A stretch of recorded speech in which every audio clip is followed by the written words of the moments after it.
officials for tonight: field judge Bob Neidig, side judge Scott Slade, line judge Dan Klebon, linesman Dennis Brightbush, umpire Fran Botero, and your referee, Joe Klebon. Hello and happy Friday to all of you out there, wherever you are and whenever you may be listening. Tonight's WKMC TV matchup is a Pennsylvania Heartland Athletic Conference Division III matchup brought to you by Community Pharmacy and features the Hughesville Spartans and the visiting Mount Carmel area Red Tornadoes. My name is Jim Lesko. Alongside me is my brother Dan. Jose Gonzalo supports us from the sidelines, as he always does. And we are coming to you live from Harold L. Schaefer Memorial Stadium in beautiful Hughesville, Pennsylvania, where tonight, Dan, both sides of this field are eager to pick up their first win of the 2021 campaign. So last week, the Spartans' defense really came to play, and we'll keep track of that and keep an eye on that as we go forth tonight. They forced 5 turnovers last week, and actually one of their interceptions they returned for a touchdown. So it was a great defensive performance, but ultimately they fell to Montgomery Raiders 20-7. And then back in Mount Carmel, the Red Tornadoes, they hung tough with North Schuylkill, who was the defending District 3 champs, District 11 champs, and found themselves on the wrong end of a 33-14 scoreboard. Historically, of course, Coach Darren and the Red Tornadoes have had a lot of success against this Hughesville team. But, as I'm sure we'll get into, and you'll see very quickly here in short order, this isn't the typical Hughesville team that we're used to seeing. Yeah, Jim, you're right. Coach Rainey has really switched things up this year. He ditched the old wing T that we've kind of become accustomed to seeing from this Hughesville Spartans team. And he's going to open things up with a little bit more of a pro-style offense, but he's also going to spread it out 4 wide and tighten things up for an old-fashioned power backfield. So the Red Tornadoes defense is going to have to be ready to counter all different types of attacks from this Spartans team. Yeah, so I think what we'll see pretty early, and we'll get to that in just a second here as we're going to pause for the national anthem. As we join with the Spartan Band in saluting all of our veterans, first responders, and our servicemen and women serving at home and around the world with our national anthem.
All right, and we're back here at Harold L. Schaefer Memorial Stadium. And Dan, you talked about the Spartans and how the offense is going to look a little bit differently. I would expect, based on what we saw from Mount Carmel versus North Schuylkill last week, and what we saw from the Hughesville Spartans, that Swink, their senior signal caller, that he'll put it up there a few times. He threw it 22 times last week.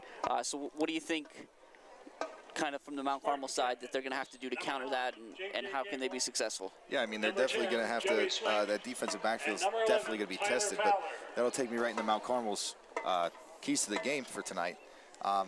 So I'm starting off with get going early. You know, they got to get this offense moving early and often. Pound the rock. That's where they make their, they got to make hay when the sun shines here, Jim. That's what Mount Carmel does. They run the ball, they pound the rock, and they turn the game into a war of attrition. And they got to pressure the quarterback. Like you said, Swink put the ball in the air 22 times last week. They got to really get after him and try to force some turnovers, force them in to get some sacks. So they're going to be looking to Chicatano and that defensive line. That Chicatano had a big game last week getting after the quarterback, so we're going to look to see if he can do it again this week. Yes, Chicatano, Dan, he had 2 sacks last week, but you're right. We see here the coin toss for the Spartans. It is the aforementioned Swink, along with number 11, Tyler Fowler, and number 9, J.J. Gable, who we'll talk about as the game goes on. In the Red Tornado side, it's going to, if you're looking left to right, it's Stellar, Nestico, Chicatano, yeah. and Davitt. So we'll see here how this is going to go. Wait for the signal from the officials. Looks like Hughesville selected to defer. And so the Red Tornadoes will take the kick here to start the first half. Mount Carmel will receive. So we'll see that offense, and we didn't get a whole lot of time to talk about that offense yet, Dan, but again, I think Feliciano showed a lot last week. Yeah, he did. He did. Showed a lot of poise. I mean, he was under pressure a lot. He did a good job getting the ball out, getting it in the air. He took a beating too, man. He carried the ball. What was it? 20 times. So he carried the ball 20 times and put it in the air 5 times, 3 of 5, 49 yards and a touchdown. Which is, I mean, for this Mount Carmel offense, his first game being the signal caller, the number 1 at quarterback, he did a great job. So we'll see here as we get set to kick off. It looks like it's going to be number 44 doing the kicking for the Spartans. That is Josh Heine. So we'll see how that goes to start us off here. For the Red Tornadoes, we're not out just yet. Last week it was Farinata and Spears. Yeah. So we'll see if they trot the same 2 out there, and it looks like they will. And Jim, we talked about that tough Spartans defense. We're going to get to see them kind of showcase what they have to do, or what kind of they have planned to counter this shotgun double wing for the Red Tornadoes. Kicking for the Spartans, number 44, Josh Heine. Heine will get set. We got the whistle from the official. And we're underway here in Hughesville. Going to be kicked to the left side. It's going to roll out of bounds at the 20. So we get an illegal procedure penalty there to start off. And we'll see what the Red Tornadoes opt to do here. Jim, I think that's a good idea from Heine there, keeping the ball away from Spears and Farinata. They showed a lot of explosiveness in the backfield there. Well, Coach Dara seems to agree as well, because the Red Tornadoes, they don't want the field position, they want a re-kick. Yeah, and that's when you're in a situation like that, that's a lot of pride in your guys. Plus, it's this early kickoff, it's a tone setter. You want to get out there, you want your guys to be clanging some pads around, you want to put some hits on them and start the let's call it the beat down early. That's what Coach Dara is thinking, I think. So we'll get going here. And again, you also have Spears. We talked about it last week. Spears, they consider him the fastest kid in white tonight. Yeah, for sure. So if you can get the ball in his hands, which they will, he's going to take it at about the 22-yard line and try to get up field as soon as he can. He's in the open. He's going to run into a blocker, but it's a good return nonetheless. We'll get to the 45. We'll see if they give him the 45 or they cut him short. Brendan Knight on the tackle. Looks just about there. Ball to be spotted at the Mount Carmel 45-yard line. So not bad field position to get started here, Dan. No, yeah, I think if they would have taken the penalty, they would have been at 35. So it's 10 plus with Coach Dara electing to return it. And a good job by Spears getting up in that briar patch. So here come the Red Tornadoes. It's Feliciano in the gun, Stellar to the left.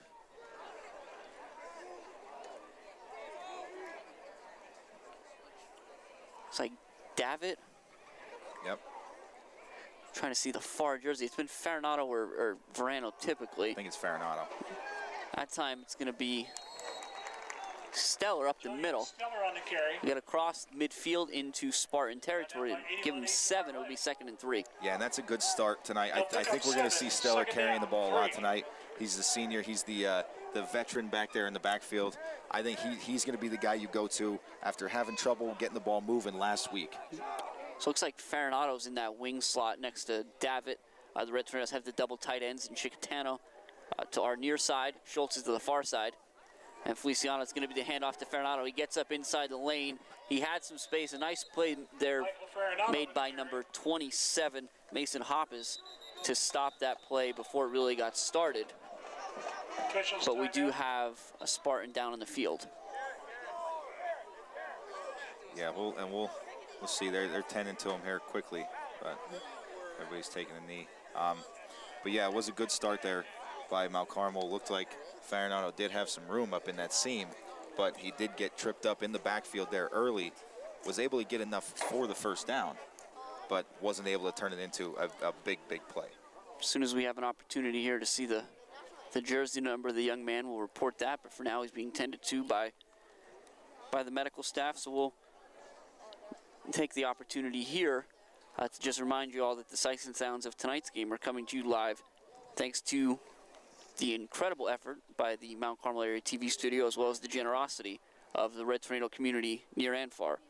And as the school district continues to do big things, just remember, no donation is too small. Be sure to listen throughout the broadcast each week for ways to support our efforts here, so you can keep watching these on YouTube and on Wednesday nights, and just finding ways to support this team from all corners of the globe. Really, Dan, I think we're international at this point. Yeah, I think so. I mean, we definitely have. There's a big outreach. We talked about it all the time. That Tornado pride, being a Tornado alum, people go all over the place. With it's a great school district for people to come up through, a great tight-knit small town, but everybody decides to branch out at some point. And we got Tornadoes all over the place. So we've also got just another reminder here. We didn't talk about it last week, but the Red Tornado tradition of Supper Club is back, albeit a little bit different. I think there was a hiatus last year, as there was on so many different things. Yep. For various reasons. But Supper Club, it's still happening Thursday nights. It's still a great place to go and make sure get your opportunity to interact with players, cheerleaders, band members, and just overall get some information from the coaching staff on upcoming games. Now, we are going to rotate a little bit this year, so we'll be back and forth between the Knights of Columbus. Yep, in Mount Carmel. And the West End. Yep, in Colmont. Yep, so we're going to...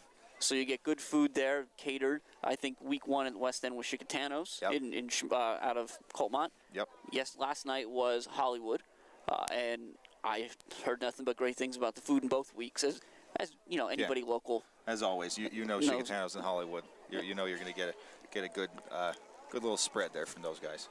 So always ways to stay kind of connected to this team.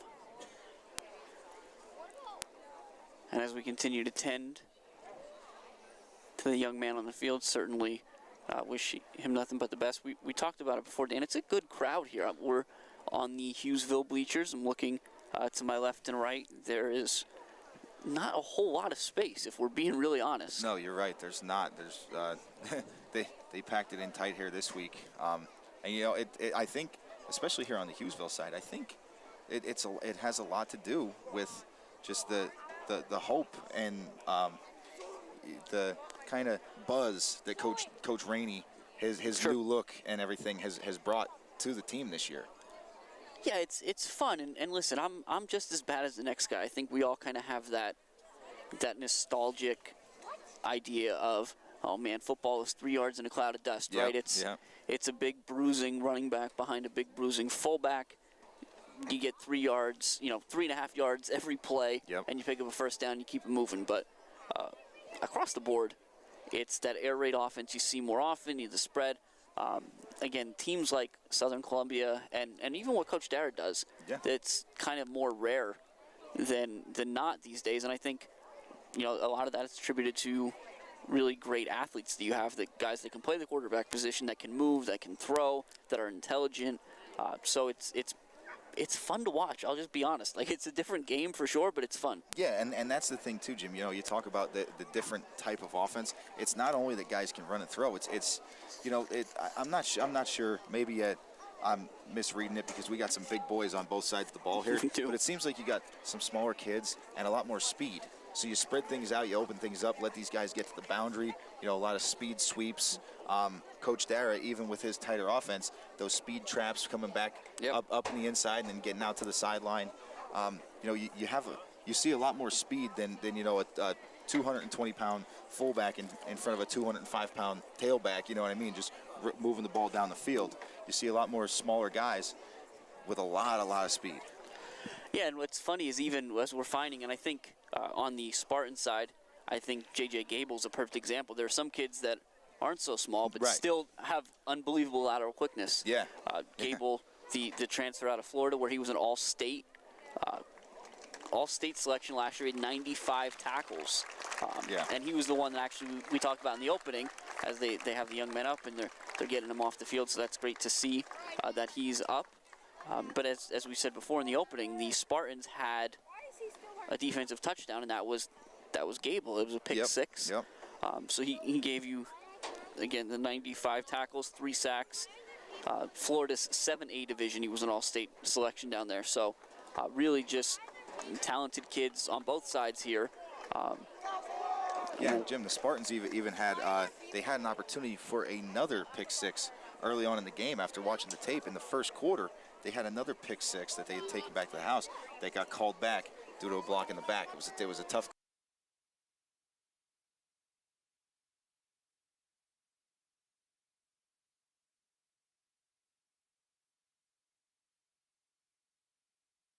Yeah, and I think, if you're Coach Rainey, that's what you're looking for, right?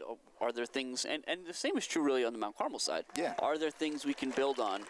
As the young man will get a well-deserved round of applause. Again, I apologize, still have not been able to really see a jersey number. You get a wave to the crowd, which is appreciated. Yeah.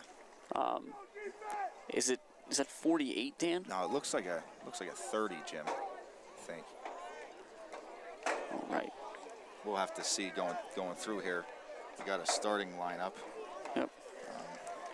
Yeah, so I see 48 on the sideline, so I was definitely wrong about that one. Could have been 31, possibly 31 Gabe Wagner. But we don't want to be inaccurate.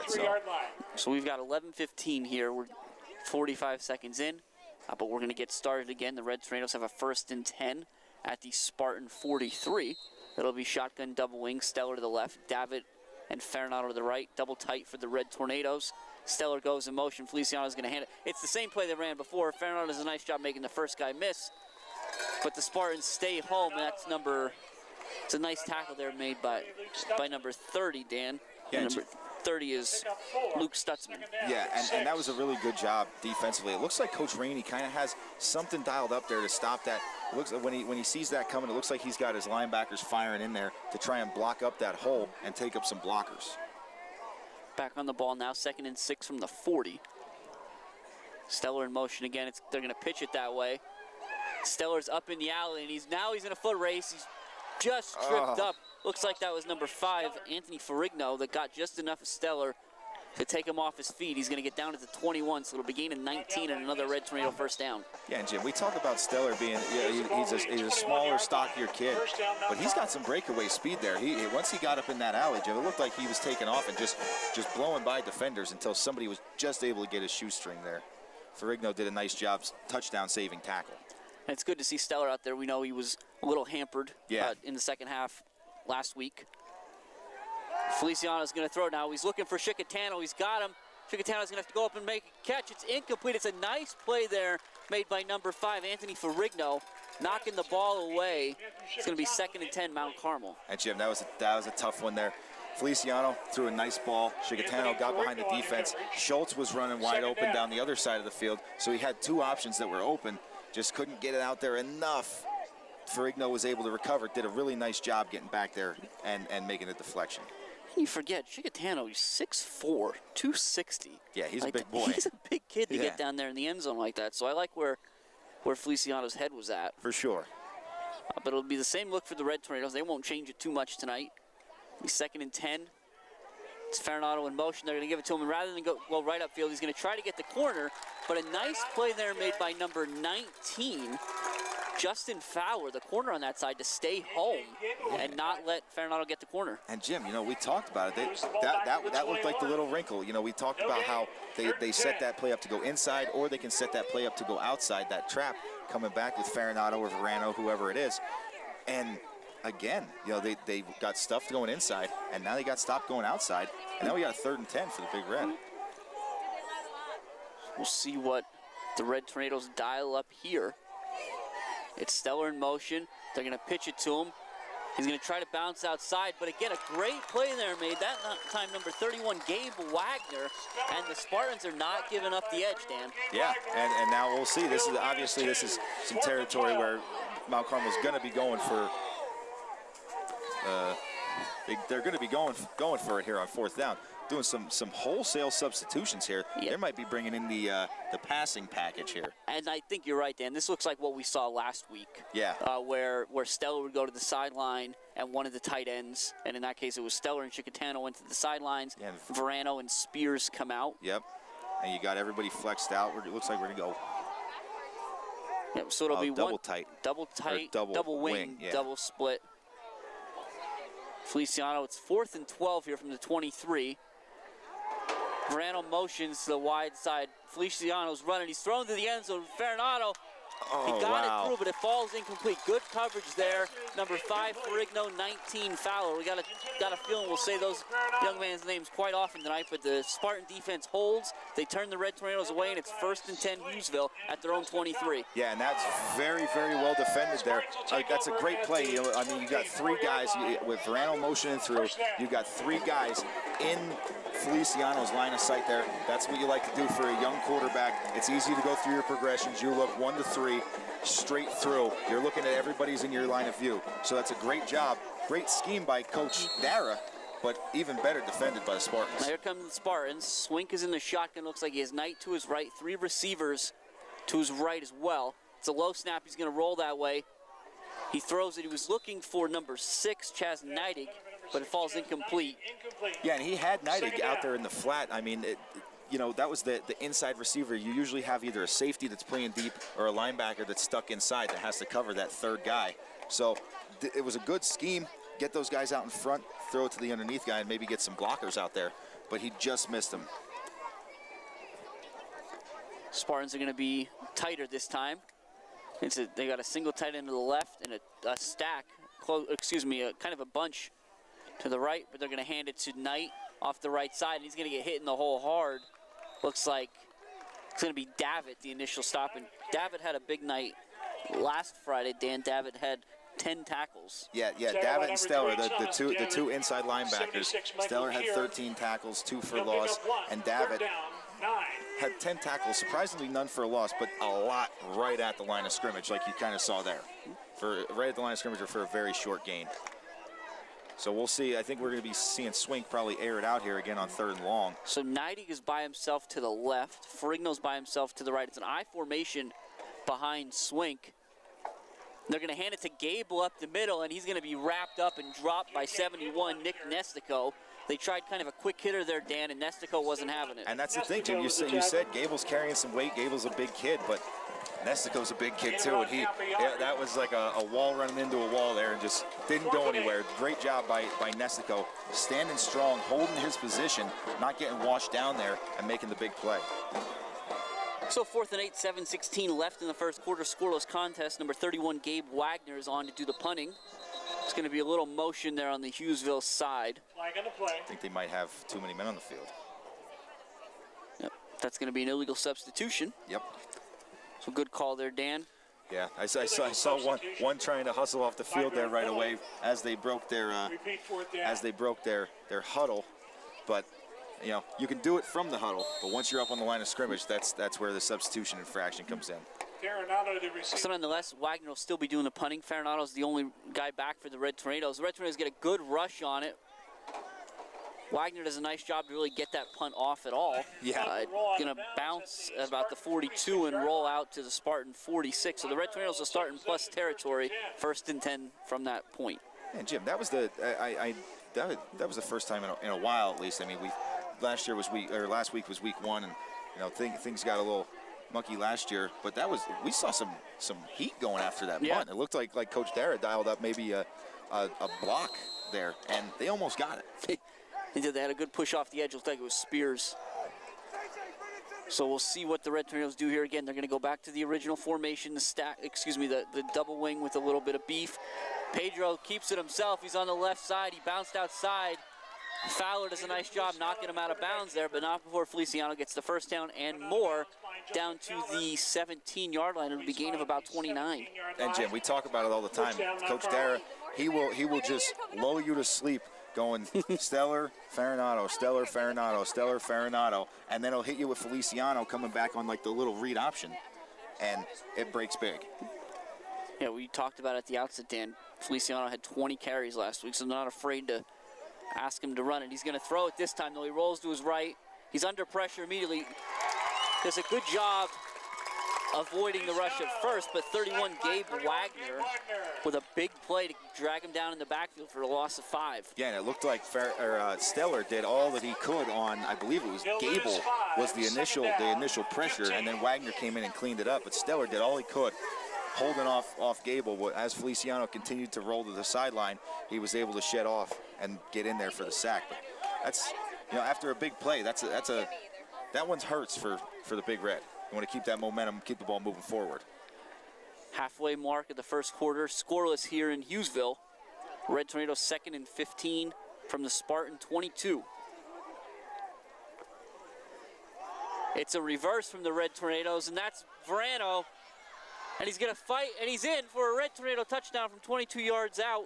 The Red Tornadoes go with a little trickery there, Dan. A little inside handoff to a reverse. Yeah, we talk about it all the time. That no matter how often you see the exact same set from Coach Dara, he's always able to throw in a little wrinkle that you only see once or twice throughout the whole year.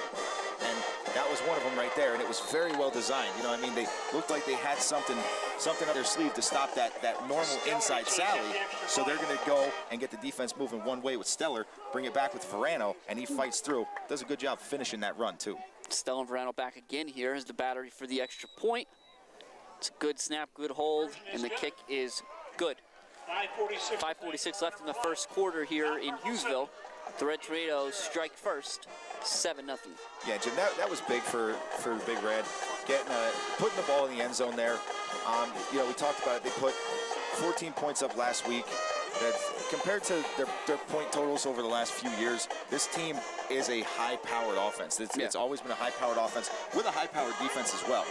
They were able to force the punt after turning the ball over on downs, kind of stifle Hughesville's momentum, and then even coming off the big sack where Hughesville looked like they might have been taken back a little bit, able to come back with a little wrinkle and finish that run off for a touchdown. Yeah, and it's nice. I think we talk about it all the time, the execution of a lot of those run plays out of the shotgun double wing is airtight. The guys know their jobs and their roles and responsibilities, and they're inside and out. Coach Dara have been here, 7 years now, so these guys have come up through that system. Yep. So if Coach wants to make a change on the fly, everybody can kind of fall in line. Absolutely. Stellar will be kicking off for the Red Tornadoes as well. They'll have a single man back deep. It's Brendan Knight. That's going to get to him. He'll take it on a hop at the 4.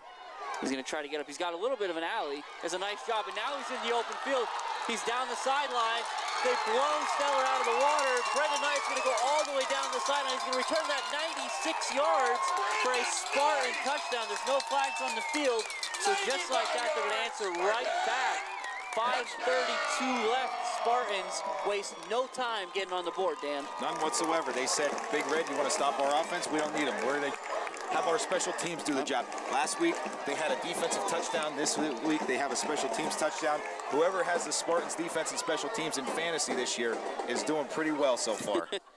Well, what was cool about that is we've got a pretty good vantage point here, so I don't know. I don't want to say that I knew it was going to go for 6. You saw that alley open. You could see it open. Yep. I could see it just as well. As soon as you said it, Jim, I saw it, and I got a little nervous. Right. And Stellar was the only one that had a shot, and to the return team's credit, there were 3 of them. Yeah. There were 3 green jerseys to make sure he didn't get anywhere near Knight. And number 44, Haney's on for the kick, and that is good. And so, just like that, we're even up at 7. Yeah, and Jim, like you said, Stellar, being the kicker, is the safety guy back there. And they did a good job, because sometimes even that safety guy can force you out of bounds or can slip something, make you cut it back inside. They did a great job of getting a good angle, blocking Stellar and walling him off, allowing it was Knight, sorry, I lost my train of thought here, got a lot going on, but allowing Knight to stay on that sideline, not have to cut back into the traffic, and gave him a clear lane to the end zone there. Yeah, Knight's definitely one of the playmakers in the Spartan squad as well. They gave him 12 carries last week, had a couple catches to boot. Yeah, and I remember he carried the ball a fair amount last year, too. 2 years ago. As 2 years ago, as a right. sophomore, I think. He's a senior this year. So we'll see here a little back and forth on personnel. But again, it's going to be 44 Haney for the Spartans kicking off. Farinado and Spears back deep. Yeah, we'll see if they decide to keep it away from Spears this time. Had a decent return last time around.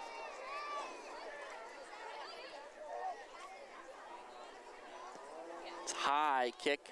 Farinado's going to take it at about the 20. And he bounces. He's going to try to get to the corner on the right side. He does a nice job making a couple tacklers miss. He'll get to the 40-yard line, so it'll be 1st and 10 Red Tornadoes from their own 40.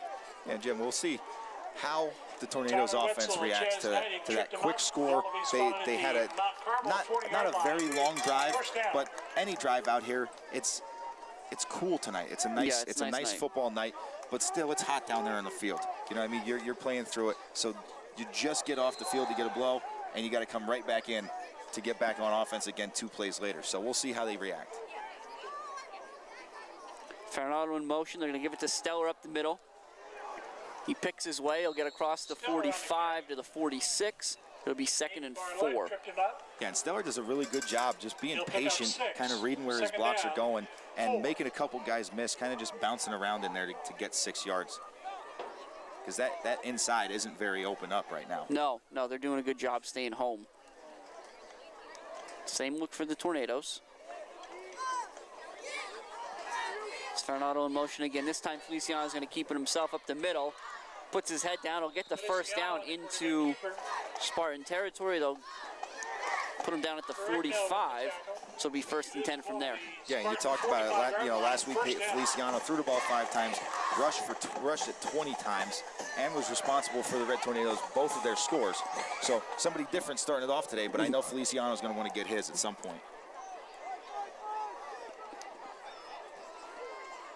He's going to throw it now.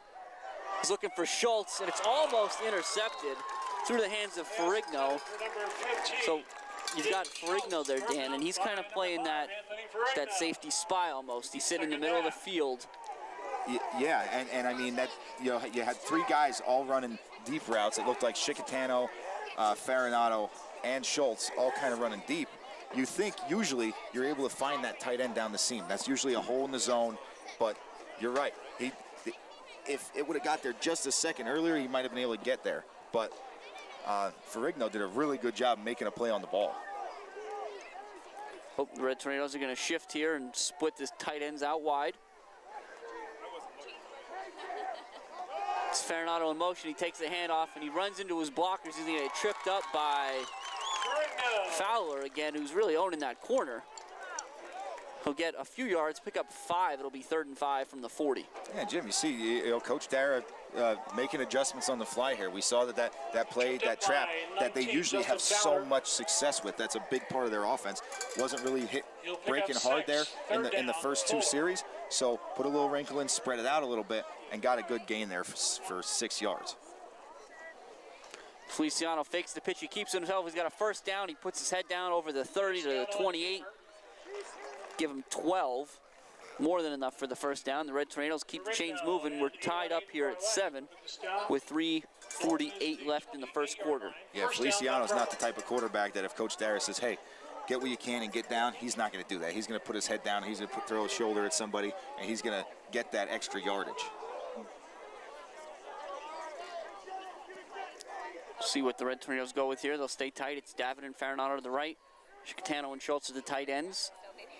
They're going to shift again, so it's going to go heavy to the right now. Stellar's going to go that way. They're going to pitch it to him. He's got David in front of him. Makes Stellar with the carry. One-man miss. He'll get across the 20 to the, say 19 and a half, but it'll be a nice Nice carry on first down, second and short 2. Yeah, Jim, you talked about the way this Tornadoes offense meshes and the way that they all know how to run this system so well. If that pitch gets out there half a second late, you got big number 77, it looked like, coming from the defensive line there, Brennan Hartman, running the opposite way with that ball. He was 4 yards into the backfield, and the pitch was 5. Farinado in motion again, but it's going to be Stellar up the middle. He'll make the initial guy miss and pick up a first down. J.J. Gable with a stop. Yeah, and that's a really good job there.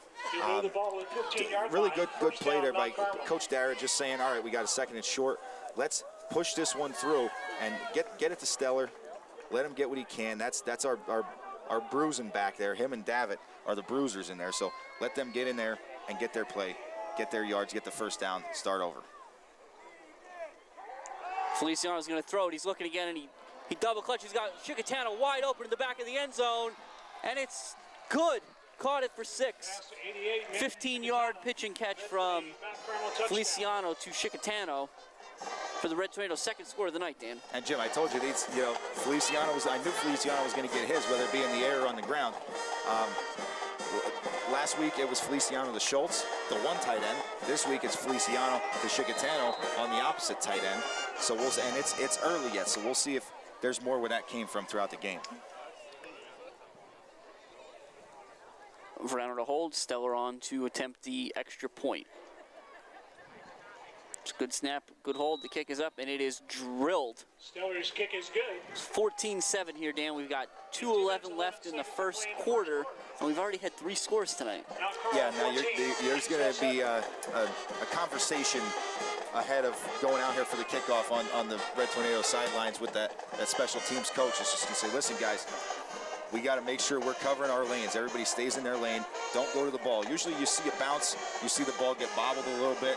Guys like to leave their lanes, and that's where you see those lanes develop for the return team. Everybody needs to stay in their lane, do their job. I don't like the guy, but I respect his coaching ability. Coach Bill Belichick always says, do your job.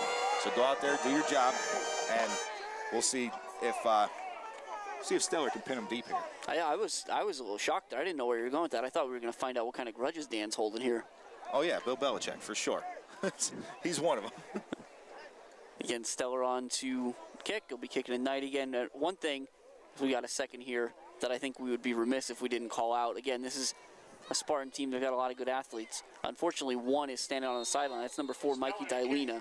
Certainly hope all is well and that he's back as soon as possible. But Stellar's kick is high all the way down to the 1. Knight's going to take it. He's a lot more white jerseys in front of him that time, and he does a nice job getting past the initial wave. But he is going to be upended at the 23-yard line. Yeah, good job there by the Tornadoes. It was a booming kick for Stellar. And at times, like, Stellar's got such a leg, you think maybe he's even out-kicking the coverage, giving Knight a hold. I mean, Knight had probably 18 yards before he ran into any contact with a white jersey. Swink will head out there with the play. Again, 1st and 10 from the 23 for the Spartans. 14-7 Mount Carmel. Swink is going to be in the shotgun. He'll have Knight to his right. They do that bunch to the right. 3 receiver set. And a single tight end to the left. It's going to be a play action. Swink is under pressure immediately. He does a great job making Red Tornadoes miss. He's going to pick up. We'll see if he gets anything. Oh, he's still up on his feet. Yeah. On the far sideline there. He's going to get a yard, but 2 yards. But man, Dan, he should have lost 6 or 7 on that one. Yeah, it looked like there were multiple Tornadoes that should have had him wrapped up in the backfield. But they did it. He did a really nice job, spun out of a sack, and got all the way to the sideline and was able to pick up, like you said, just almost 2 yards. I give any quarterback willing to do that a lot of credit. That takes guts to turn your back like that. When you got the big uglies coming at you too, yeah. So it'll be the same set, just flipped for the Spartans. They're going to try to get a screen out there. It'll be incomplete. So you see now kind of what they've been trying to set up with that bunch. Yeah, and that was a really good job by Chicatano. Got into the backfield quickly and got a hand in front of Swink's face, which might have threw that pass off a little bit. Now, like we saw last time on 3rd down, they're going to send Gable in. possibly as a personal protector, we'll see, of Yeah, I mean, last time we thought that's where they were going to go, and they did a little quick hitter, but the Big Red was ready for it. So maybe going to try and deke them this time around. So they got a power eye backfield here behind Swink. They're going to hand it to Knight off the left side, but the Red Tornadoes blew it up. They got behind the lead blockers. Yeah, and that looked like the big beef in there. 75 Tank, Matt Kelly getting in there first and just holding his ground and knocking them back for a loss. So the Red Tornadoes do a good job there, and they'll try to get their offense back on the field as quickly as possible here. It'll be 4th and 9, 48 seconds left in the first quarter. Yeah, Jim, you look, they got 9 guys lined up against Hughesville's, 6 on the line there. It looks like they're going to go after it again. Again, keep an eye on Spears here on the far edge. He was the one, he had a chance last time, and he's coming through again. Ooh, he almost got his foot in there, but that's a short punt. Again, a lot of duress there for Wagner trying to get that ball out at all. It'll be 1st and 10 Red Tornadoes at the Hughesville 40 when the ball stops rolling. Yeah, and I think, Jim, like I said, we don't usually see Coach Dara dial up these punt blocks, so he must have seen something on film that made him think that we got the speed and we have a chance to get there. Well, it's interesting, and I feel like you don't usually see it a lot. Hughesville's punt formation, they've got like 3 guys 4 or 5 yards off the ball. So you said they have the six linemen. They got 3 guys back deep. So the Red Tornadoes kind of put everybody, just put them all up there and let's go get it. Send them after it, right? Feliciano sends Zarski in motion. It's going to be a snap to the up back, who's Davitt. He'll get to the 35. It'll be 2nd and 5. Yeah, good job there by Davitt to kind of picking his way through, getting what he could there. It looked like he was going to be bottled up there early. Did a nice job working his way through. He'll pick up 5. 2nd down, 5. See if the Red Tornadoes try to get a playoff before the end of the quarter. They do. It's going to be Verano that time, again off the left side. He'll pick up the 1st down. He's going to stay on his feet all the way down to the 26-yard line, but that's going to do it for the first quarter. So after 1 quarter of play here in Hughesville at Harold L. Schaefer Memorial Stadium, the Red Tornadoes are on top 14-7. Yeah, Jim, and I think we've pretty much seen what we expected to see. I mean, Hughesville's defense is keep letting them hang around. You know what I mean? Mount Carmel's been doing a good job. They've been able to move the ball. Yeah. And, I mean, we've got 2 scores in, 1 through the air, 1 on the ground. Both really good plays all around. But this Hughesville defense is what's keeping them close. And the special teams. The special teams put 6 up on the board. And then their defense is just really making Mount Carmel work for everything they're getting.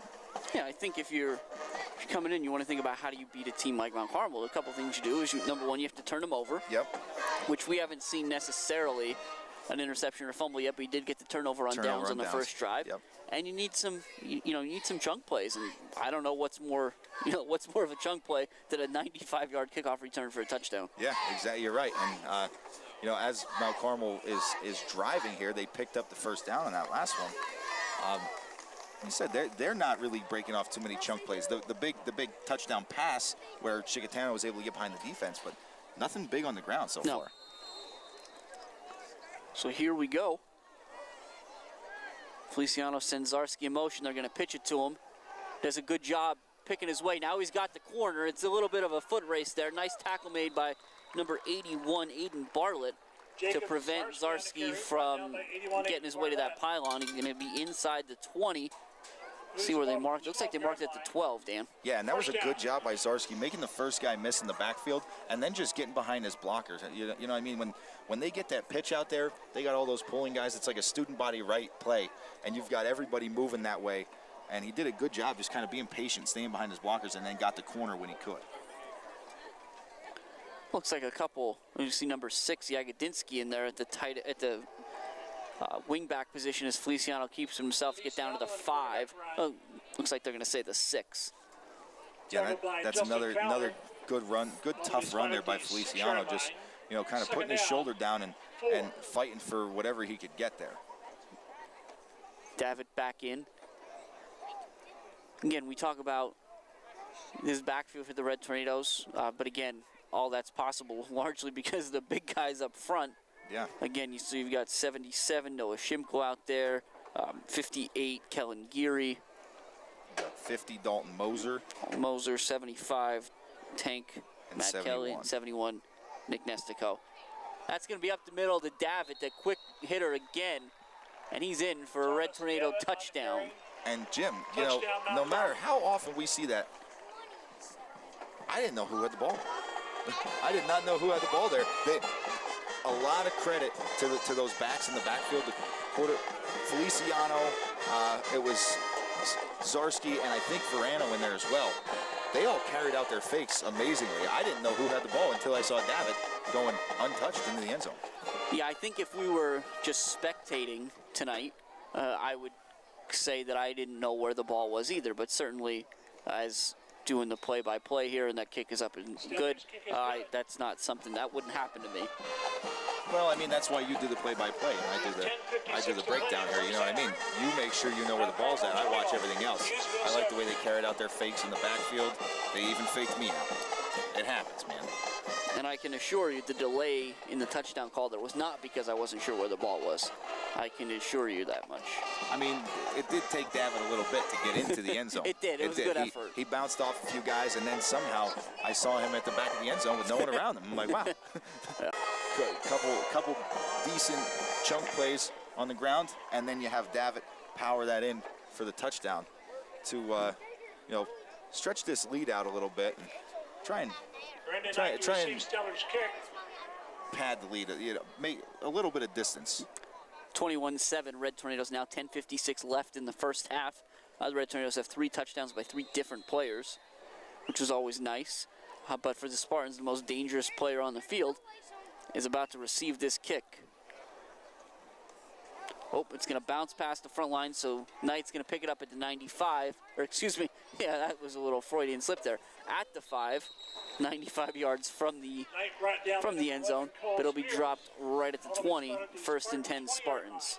Yeah, Jim, that's another good kick there by Stellar. Did a nice job. Just missed that second line, but made Knight kind of have to work for it, and the back line.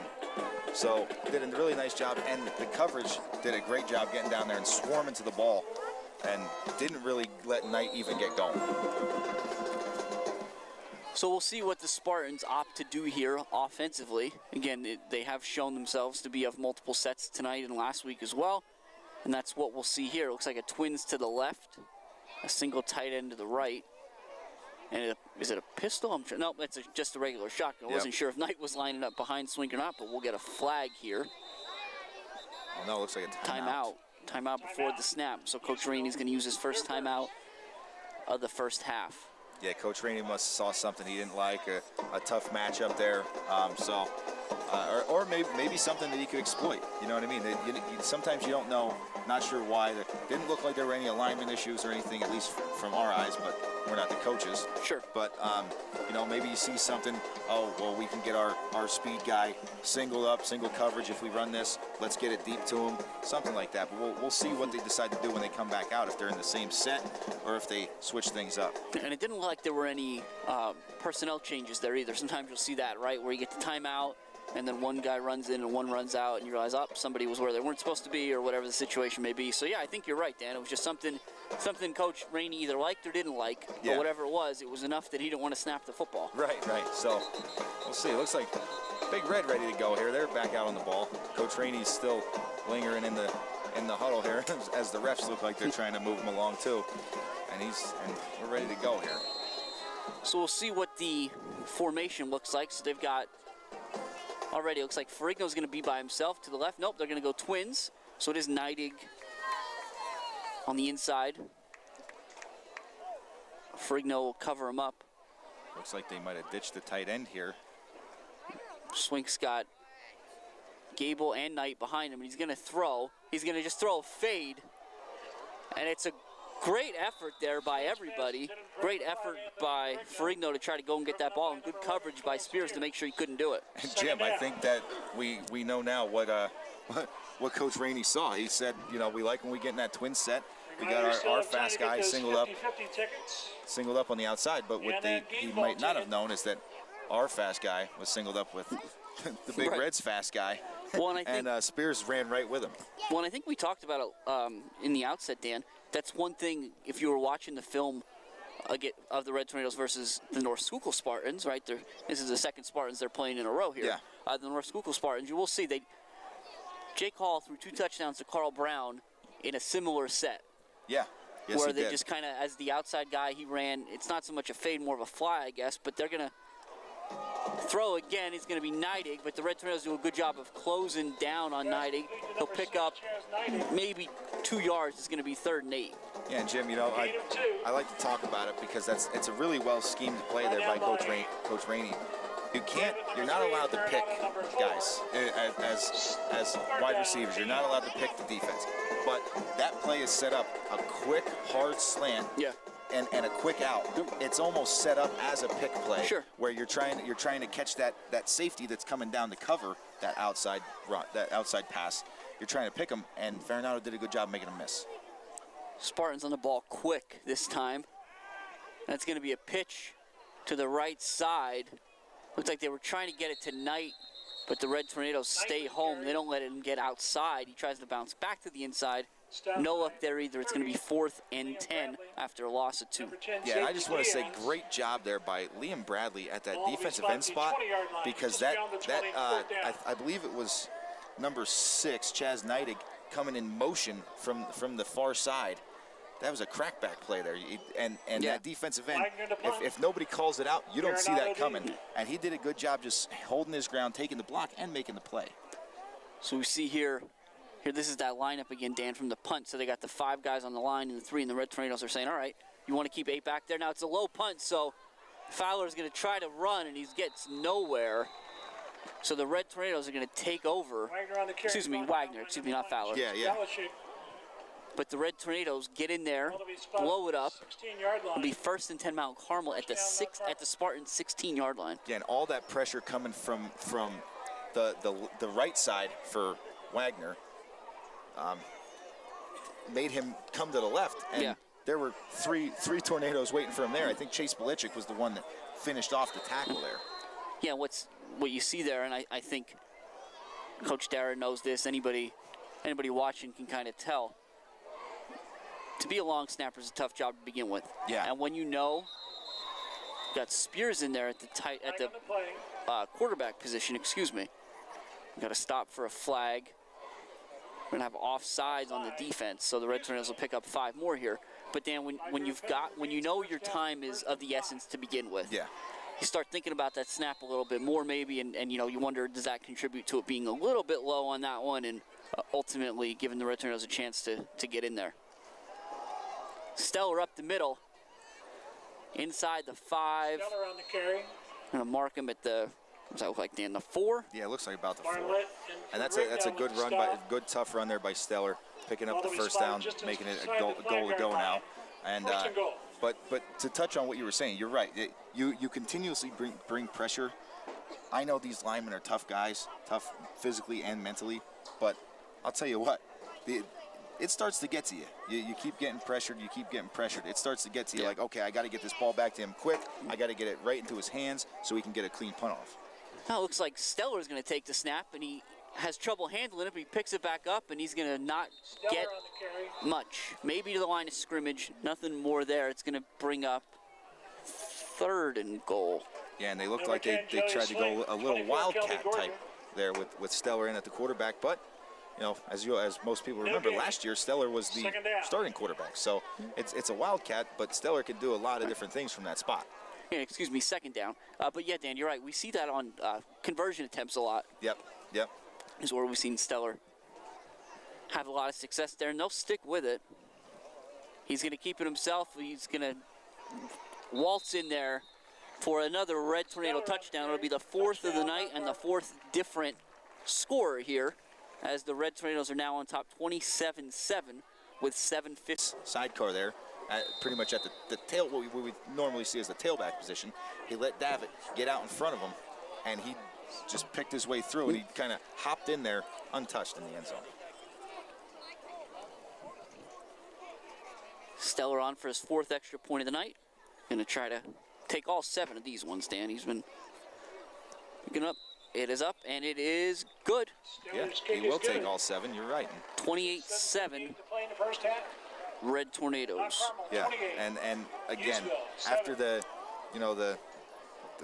the stop on 4th down there for Mount Carmel, converting on this, they're really starting to seize all that momentum and kind of take hold of this game at this point. So the Spartans need a spark from someone, and nobody better than Brendan Knight back there getting ready to receive this kick. Yeah, we'll see. And you again, I think there's always the bit of pride that goes in with a lot of this stuff. So I'm sure Stellar doesn't want to kick away from Knight. Right. But there's a party that wonders, hey, if that's where the spark is coming from, let's not even give him a chance. Yeah, agreed. And I mean, defensively for the Red Tornadoes, they've done a great job of pretty much stifling this Spartans offense. So field position at this point doesn't matter. You know what I mean? If you want to do a little pooch kick, keep it short, keep it away from Knight, you got to trust your defense to get it there.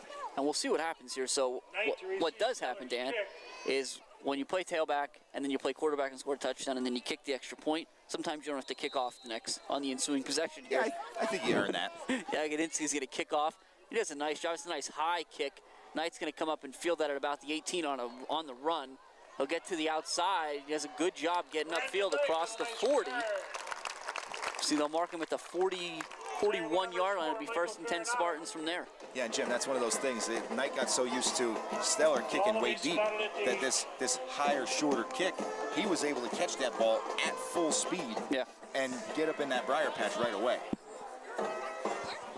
So we'll see if this Spartans offense can answer tonight, Jim. They got pretty decent field position here to start, so we'll see. Red Tornado defense looks like we got some substitutions throughout, at least on that defensive line. So we'll try and call them out here as they try to get a stop here too.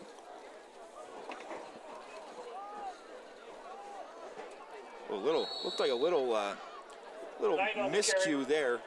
Guys running into each other, but they were still able to get 3 yards with Knight up the middle. It looks like we've got Dalton Moser with a stop. 76, Michael Keir in on the defensive line, along with number 50, Dalton Moser, who was in on the tackle there. Still Chicatano at the left defensive end. Looks like Liam Bradley on this wide side here is the defensive end. Linebackers are the same. Defensive backfield looks the same, except Feliciano is not in the game, I don't think. Or no, maybe that is him on the left side. 2nd and 8 for the Spartans. Swing is going to hand it off to Knight off the left side. The Red Tornadoes do a good job of bottling him up. Brendan Knight on the carry. Looks like it's going to be 76 Keir in there, as well as Moser. Yeah, it looked like Keir was the one that got a hold of his jersey and spun him around there, and Moser did a good job coming in and cleaning that up. Those guys getting their shot in there on the defensive line. Kellen Geary in there as well. Did a really nice job of coming in, and anything that they got on the last rush, they decided that they were going to take back. So 3rd and 10. We're nearing the midway mark of the second quarter. 6.5 left here in the first half. It's going to be more of an open set. Swinks in the gun. He's got a protector to the right and the left. 2 receivers split out in each direction. They're going to try to run a quick slant. He was under pressure immediately. Now he's rolling out. And he's still got his head downfield. He's doing a great job looking, and he's trying to find it. So we've got flags all over the field. So here's the thing. So we've got a big pass to Aiden Barlett, which as it stands right now is all the way down to the 10-yard line. That's a gain of 50. But I'm not sure if I think he might have crossed the line of scrimmage. If he crossed the line of scrimmage or what, but there was a whistle pretty quick. Yeah, it was. Which, even if he crossed the line of scrimmage, I'm not sure where you'd get a whistle from. Yeah, he either crossed the line of scrimmage or he stepped out of bounds. Yeah, but there's also flags on the play. Yeah, and I'm not sure where that's coming from, so we'll get a call here. Hopefully we can figure it out. Flag on the play. So this is interesting. We'll have to see. Coming back. So it's a roughing the passer against the Red Tornadoes. Personal foul, roughing the passer. 15-yard penalty and automatic first down. So I'm thinking that what happened is Swink stepped out of bounds, took a hit, and then threw the ball and then took a hit. Yeah, I think that's the only thing that makes sense. Yeah, because they still have now they are abandoning the mark at the 10-yard line, so it's going to be the 15-yard penalty from, or is it going to be a 20-yard penalty? All Yeah, right, okay. It's going to be a 15-yard penalty from the spot where the So it foul should be back occurred. to the 45, right? What's going on here? We got to figure this out. It's still early in the season for the referees as well, so we'll see if we can get this figured out. So that is a tremendous penalty. Yeah, I mean that's a 30-yard penalty. Were there 2 of them? They only called one. And it doesn't look like I mean, there's conversation between the officials, but it doesn't look like Coach Dara is really arguing too much. He just wants an explanation why the ball is being spotted, where it's spotted. And looks like Coach Rainey's confused as well.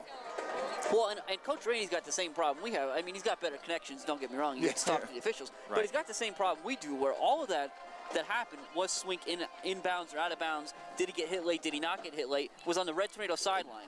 And all the referees are over there discussing it as well. They're doing their discussion on that side of the ball. So Coach Rainey trying to get an answer. Looks like Cole Spears is trying to get an answer too, so give him credit. Yeah. And Coach Rainey giving him props there for going over there and discussing things. Oh, now they're going to move it back. All right. And this is what I thought. I think the ball should be placed at the 40-yard line.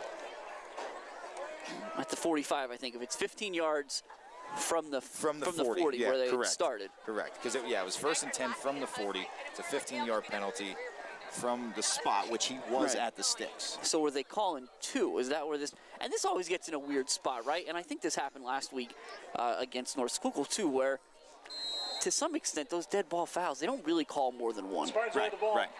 Yeah. They'll call the 1, and if they do call more than 1, it's against each player and it offsets. You know what I mean? It's against each team and they offset. That's usually the only time.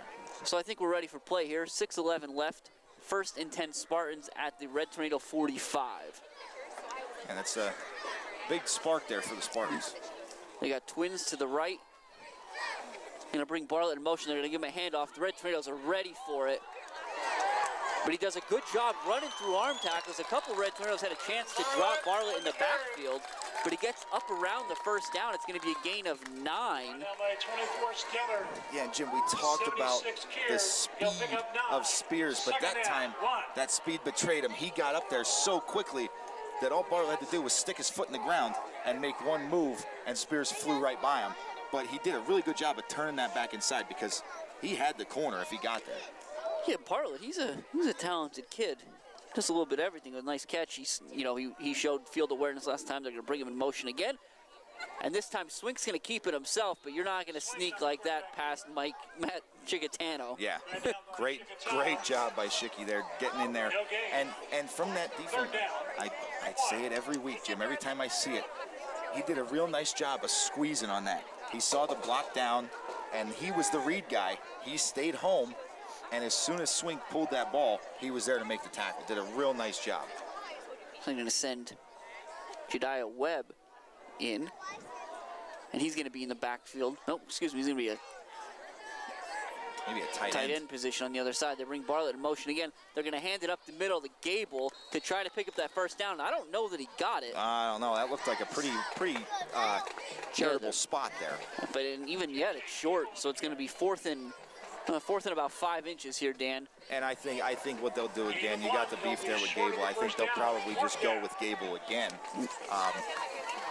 Or, maybe Coach Rainey has faith in something else, but I mean, I would probably put Gable in that fullback spot again and just tell him to fall forward. You know what I mean? Fall forward, you get the 3 inches you need at this point.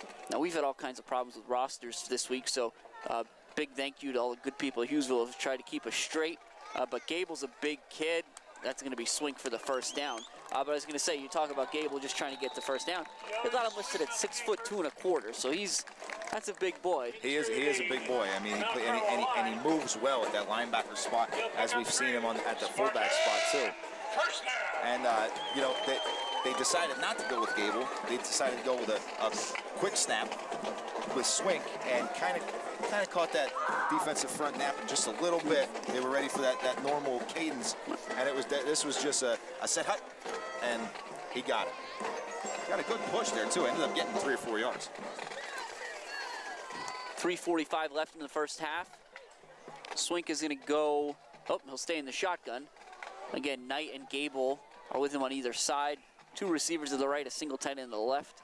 They bring Bartlett in motion again. They're going to fake the handoff to him. They're going to try to throw that hard slant to Ferrigno. It falls incomplete, a little bit behind him. Yeah, just a little behind him, and I think if that would have been a little in front of him, Feliciano might have been going the other way for 6 with that, because he had that snuffed out pretty well. He was right on the hip. Yeah, it's tough, and listen, I know quarterbacks, you know, especially at a high school level, there's not a whole lot of time to process. No. But it's always tough when you've got one guy in a pattern. Yeah, and that's the thing. You've only got one look. If he's there, he's there. If he's not, you still either got to get it out to him or make something happen with your feet. So this time they'll have the single tight end to the left. Swink's going to throw, and he's looking in his direction, but he's under pressure immediately. The Red Tornadoes are there in mass. Stellar's there. Chicatano looks like he's going to get another sack here. So the Red Tornadoes are going to cause, it's going to be 3rd and about 16, Dan. Yeah, and Jim, I'm not sure if I ever got a chance to really mention it, but it seems like this defense that Coach Dara runs, they always seem to have a very successful defensive end, somebody that just constantly gets after the quarterback. It was Hoodie, and then it was Daukus the last year and a half, and now Chicatano having a lot of success as well. Bartlett and Ferrigno to the left. Bartlett's in motion again. They're going to give it to him this time, and he tries to get deep. He does a good job staying on his feet, fighting through tackles. Again, he needed 16. He's not going to get that. He's going to get 3 maybe, but legitimately probably should have lost another 6 or 7. Yeah. I mean, he took that ball about 6 yards in the backfield and got hit about 6 yards in the backfield. So he definitely could have gotten lost a lot more. Yeah. So did a nice job of actually gaining a few yards.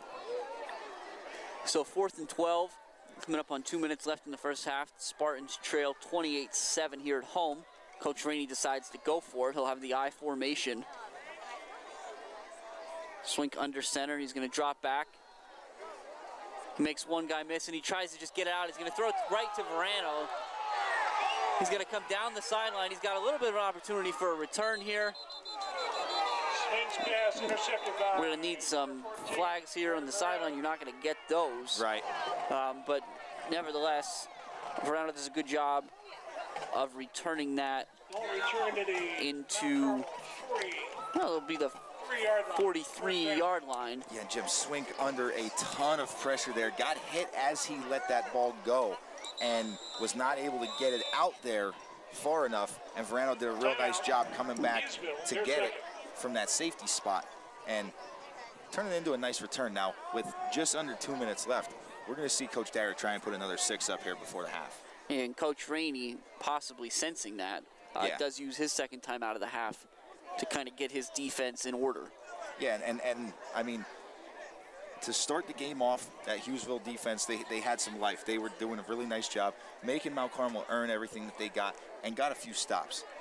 Since this second quarter has turned over, they have not had very much success at all. So you're right, Coach Rainey taking this opportunity after a turnover, big momentum play, for one, to kind of slow the momentum for the Tornadoes a little bit, and 2, to have a conversation with his defense and say, hey, we need to stop. Yeah, and you look at the Red Tornadoes, what they're bringing out, Dan. We've talked about this before. That's that package. I see Schultz, I see Verano, I see Spears, and Feliciano, so you know they're going to try to throw it. Yeah, and it looks like we got a little substitution here at the center spot, which we normally see Kellen Geary in there. We got number 60, Kenny Wetzel. So receiver split out left, one out right. Verano comes in motion. They're going to give it to him, and he's going to try to get the corner. He does. He'll get out of bounds over there. We'll see what the yard marker is. Stop the clock. Just short. Steps out of bounds at the Spartan 49-yard line. Just in Spartan territory here. 2nd and 2, minute 47 left. But a smart play for Verano. Coach Dara still has all 3 timeouts. And Verano does a good job getting out of bounds there, so Coach Dara doesn't have to use a timeout. And he's able to preserve those going forward for this rest of this drive. So it's Schultz here to the right. It's Farinauer to the left. Verano and Davitt are the wings to the right. And Spears is the wing to the left. He comes in motion. Feliciano is going to look right to Farinado. He does a nice job cutting back inside. Yeah. He'll get down to the 35-yard line. The clock will stop with the first down. The Red Tornadoes are trying to get up on the ball. Yeah, now we'll see a little bit more tempo from the Red Tornadoes here. Everybody's ready to go. They're all up on the line. It'll be the same look.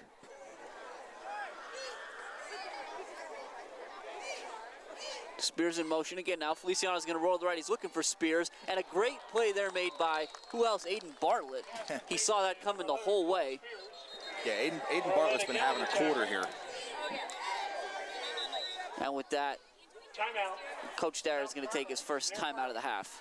Yeah, and again, you know, you had the exact same look as the previous play where Feliciano went away from the motion. Yep. And away from the three receivers and went just to Farinado. This time he rolls into it, and the Spartans' defense not fooled, or at least Aiden Bartlett not fooled. As soon as Spears got that ball, credit to Spears for securing that catch because he took a big hit right away. Yeah, and let's just a quick reminder again, here we are in beautiful Hughesville, Pennsylvania. The sights and sounds, courtesy of WKMC TV and all the hard work the student-run TV studio does there. And certainly, thank you to Community Pharmacy, tonight's sponsor.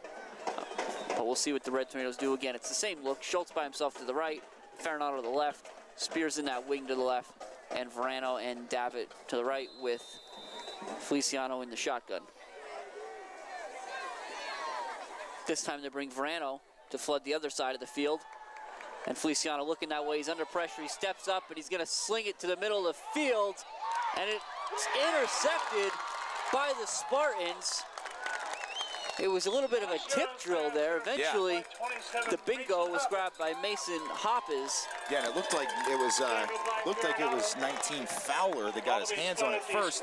And was it Farinado that was the intended receiver? Yeah. Whoever it was did a good job of getting up there when Fowler went up for it. Tried to play a little defensive back there and knock it down, but unfortunately batted it right into the waiting arms of Mason Hoppes.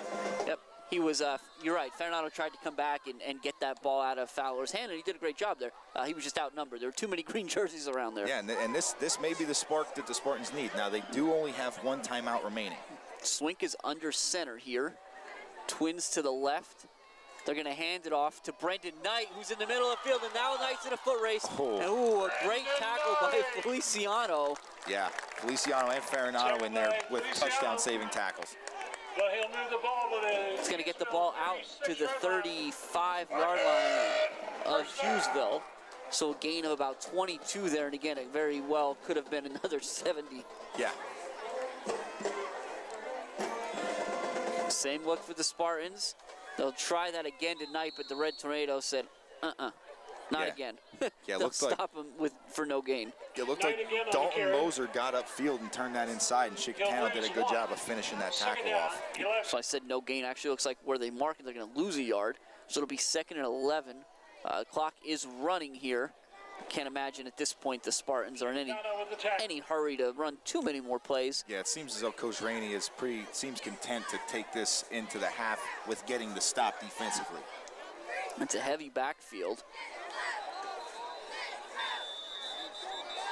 And they're going to take their third and final, Hughesville that is going to take their third and final timeout with about 18 seconds left in the first half. Yeah, and I think, again, we talked about it. I think Coach Rainey is pretty content with taking this into the half at 28-7, unless Knight can break something, which he's very capable of.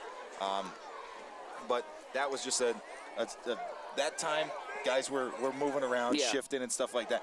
That one wasn't because Coach Rainey saw something. That one was because there was an issue going on. There was a little mix-up in the huddle. I always wonder, Dan, and maybe you can shed some light on this. So, 18 seconds left. I know coaches are,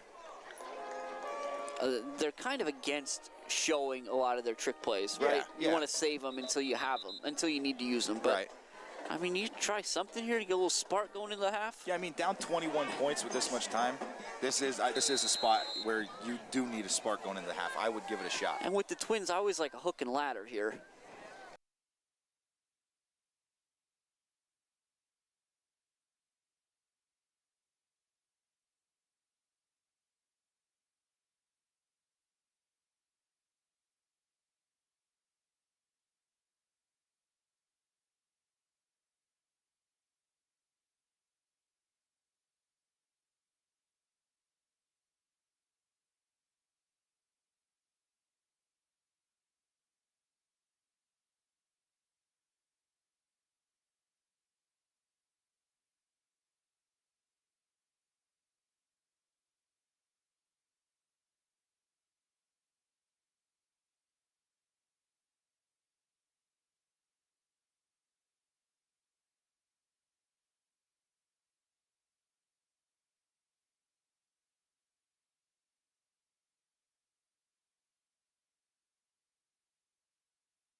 range to throw the ball to the end zone.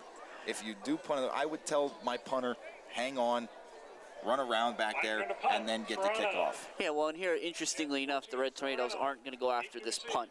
Looks like they got more of a return setup than they have before. And I think it's a good idea with 12 seconds left. You know, that block could take a while. The low punt. Farinato's going to pick it up at the 30. The ball almost pops out there. He'll return it across the field. Pick up 4 in the process, and it's going to be 1st and 10 Red Tornadoes at the 34 with 3 seconds left in the first half here, Dan. Yeah, and credit to Wagner, too. That's a really good punt for that situation. You keep it low, you get it rolling, because in a normal situation, Farinato's not going to pick that ball up. Yeah. He's going to let that continue to roll with the coverage team already down there. But trying to give the team one more chance at getting a playoff, he decides to pick it up. So good job by Wagner. Also good job by Farinato hanging on to the ball. We'll see what the Red Tornadoes do here. He sends Stellar in motion. Feliciano's going to try to throw it. And he's going to be sacked for a loss on the last play of the first half. So a little momentum there for the Spartans going into the half in which they trail 28-7. So again, we're coming to you from Harold L. Schaefer Memorial Stadium, where the Red Tornadoes are on top 28-7. So we're going to take a short break here. Make sure you come back for what's absolutely going to be an exciting second half.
Thank you, Big Red Band. If you want to get out your game ball tickets, tonight's game ball is sponsored by the Silverthorn Tavern. Your winning number is 27.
Hello and welcome back to Harold L. Schaefer Memorial Stadium, where the Red Tornadoes are on top of the Hughesville Spartans 28-7 at the half.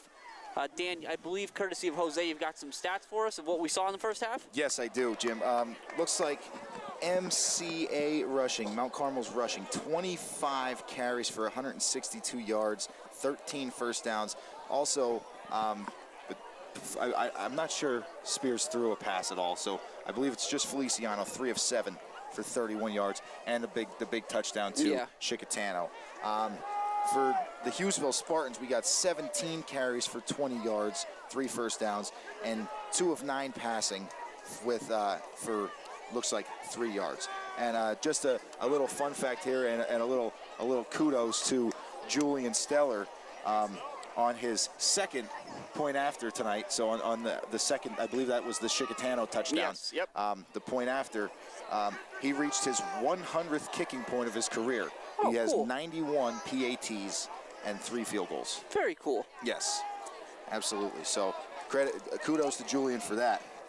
And let me just run right into it. I don't think I got really to touch on MCA's, or it was Hughesville's keys to the game. that I didn't get to touch on in the first to start things off there, which were play through your defense, challenge the defensive backs, and make MCA air it out. But going back to Mount Carmel's, get going early, pound the rock, and pressure the quarterback. They kind of sputtered there early on, even though getting a score on the second possession. So we'll say they got going early. They have definitely pounded the rock with that many carries, 162 rushing yards already to this point. And they've gotten after that, after Swink for sure. For Hughesville, they got to continue to play through their defense. They did get to force a turnover there late in the half. They've definitely been airing it out and challenging this defensive backfield, but this defensive backfield has been up for the challenge. And they haven't been able to really stop the run, so they haven't been able to put too much pressure on Pedro passing the ball because they've been running it so well. So Brendan Knight is going to receive the kick here as we about to get started. Stellar will be kicking off, and Dan, you mentioned it before, Stellar's extra point on the second touchdown. Just when we get a break here in the action, we'll do a brief recap of the scoring plays of the first half. But we're underway in the third quarter. Stellar's kick is going to be taken not by Knight, taken by number 50. We'll have to see. 56, Luke Turner. 56, Luke Turner at the 15-yard line or so. It was a little short by Stellar standards typically. Yeah.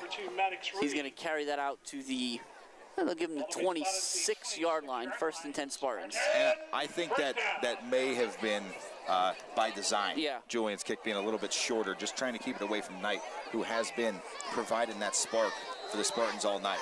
Yeah, because the Red Tornadoes opened up the scoring, a 22-yard run by Verano to make it 7-0, and then Knight answered right away with the 95-yard touchdown on the ensuing kickoff. Bartlett comes in motion here for the Spartans. They're going to hand it to Knight again.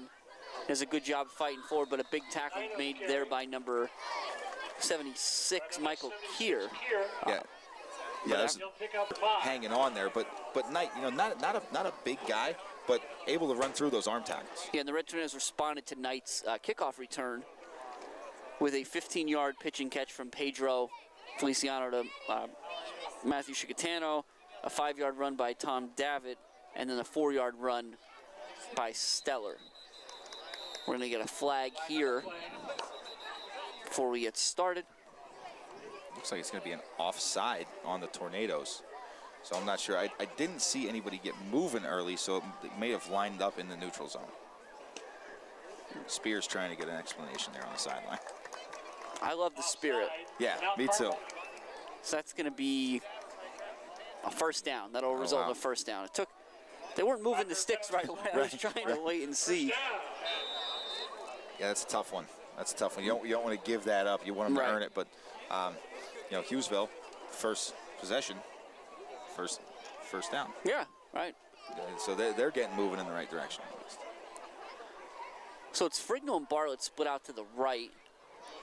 Got a single tight end to the left, and now Bartlett comes in motion to that side. They'll pitch it to Knight.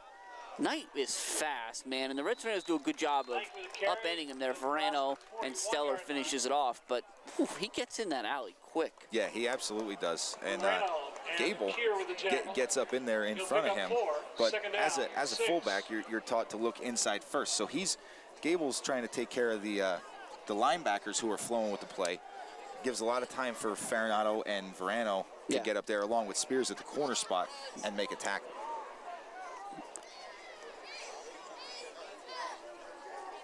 Now they'll split the receivers. Bartlett to the left, Frigno to the right. I formation behind Swing, Gable in front of Knight. It's going to be a handoff tonight off the right side, and the Red Tornadoes are ready.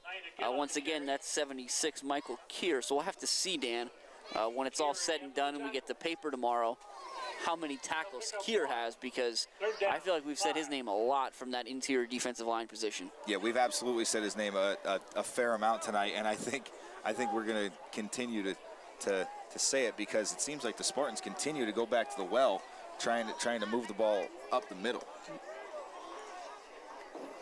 So same look, Bartlett closest to us, Frigno on the far side, I formation behind Swink. It's play action now. Swink's rolling out. He's got some time. He's got Frigno wide open. He got behind the defense. He pulls it in, and nobody's going to catch Ferrigno. That's going to be a 58-yard touchdown pass from swing to Ferrigno. And Dan, just like we see the Red Tornadoes do it, Coach Rainey lulled him to sleep. Yeah, yes he did. He did. He tried to pound the rock there, got the first down on the offside penalty there, and continued. Let's pound the rock, and then a little play action. You know what I mean? Yep. And that play action had everyone on the defense bite. Yep. Safeties came up, corner came up. Everybody got caught peeking, and Ferrigno was able to leak out. Nobody near him, and credit to Ferrigno, too. That's one of the toughest catches to make when with you're nobody wild. around you. Absolutely. It's so tough because you get in your own head, you want to turn and run. And the kick is no good, so it'll stay 28-13 here. Red Tornadoes with 9:33 left in the third quarter.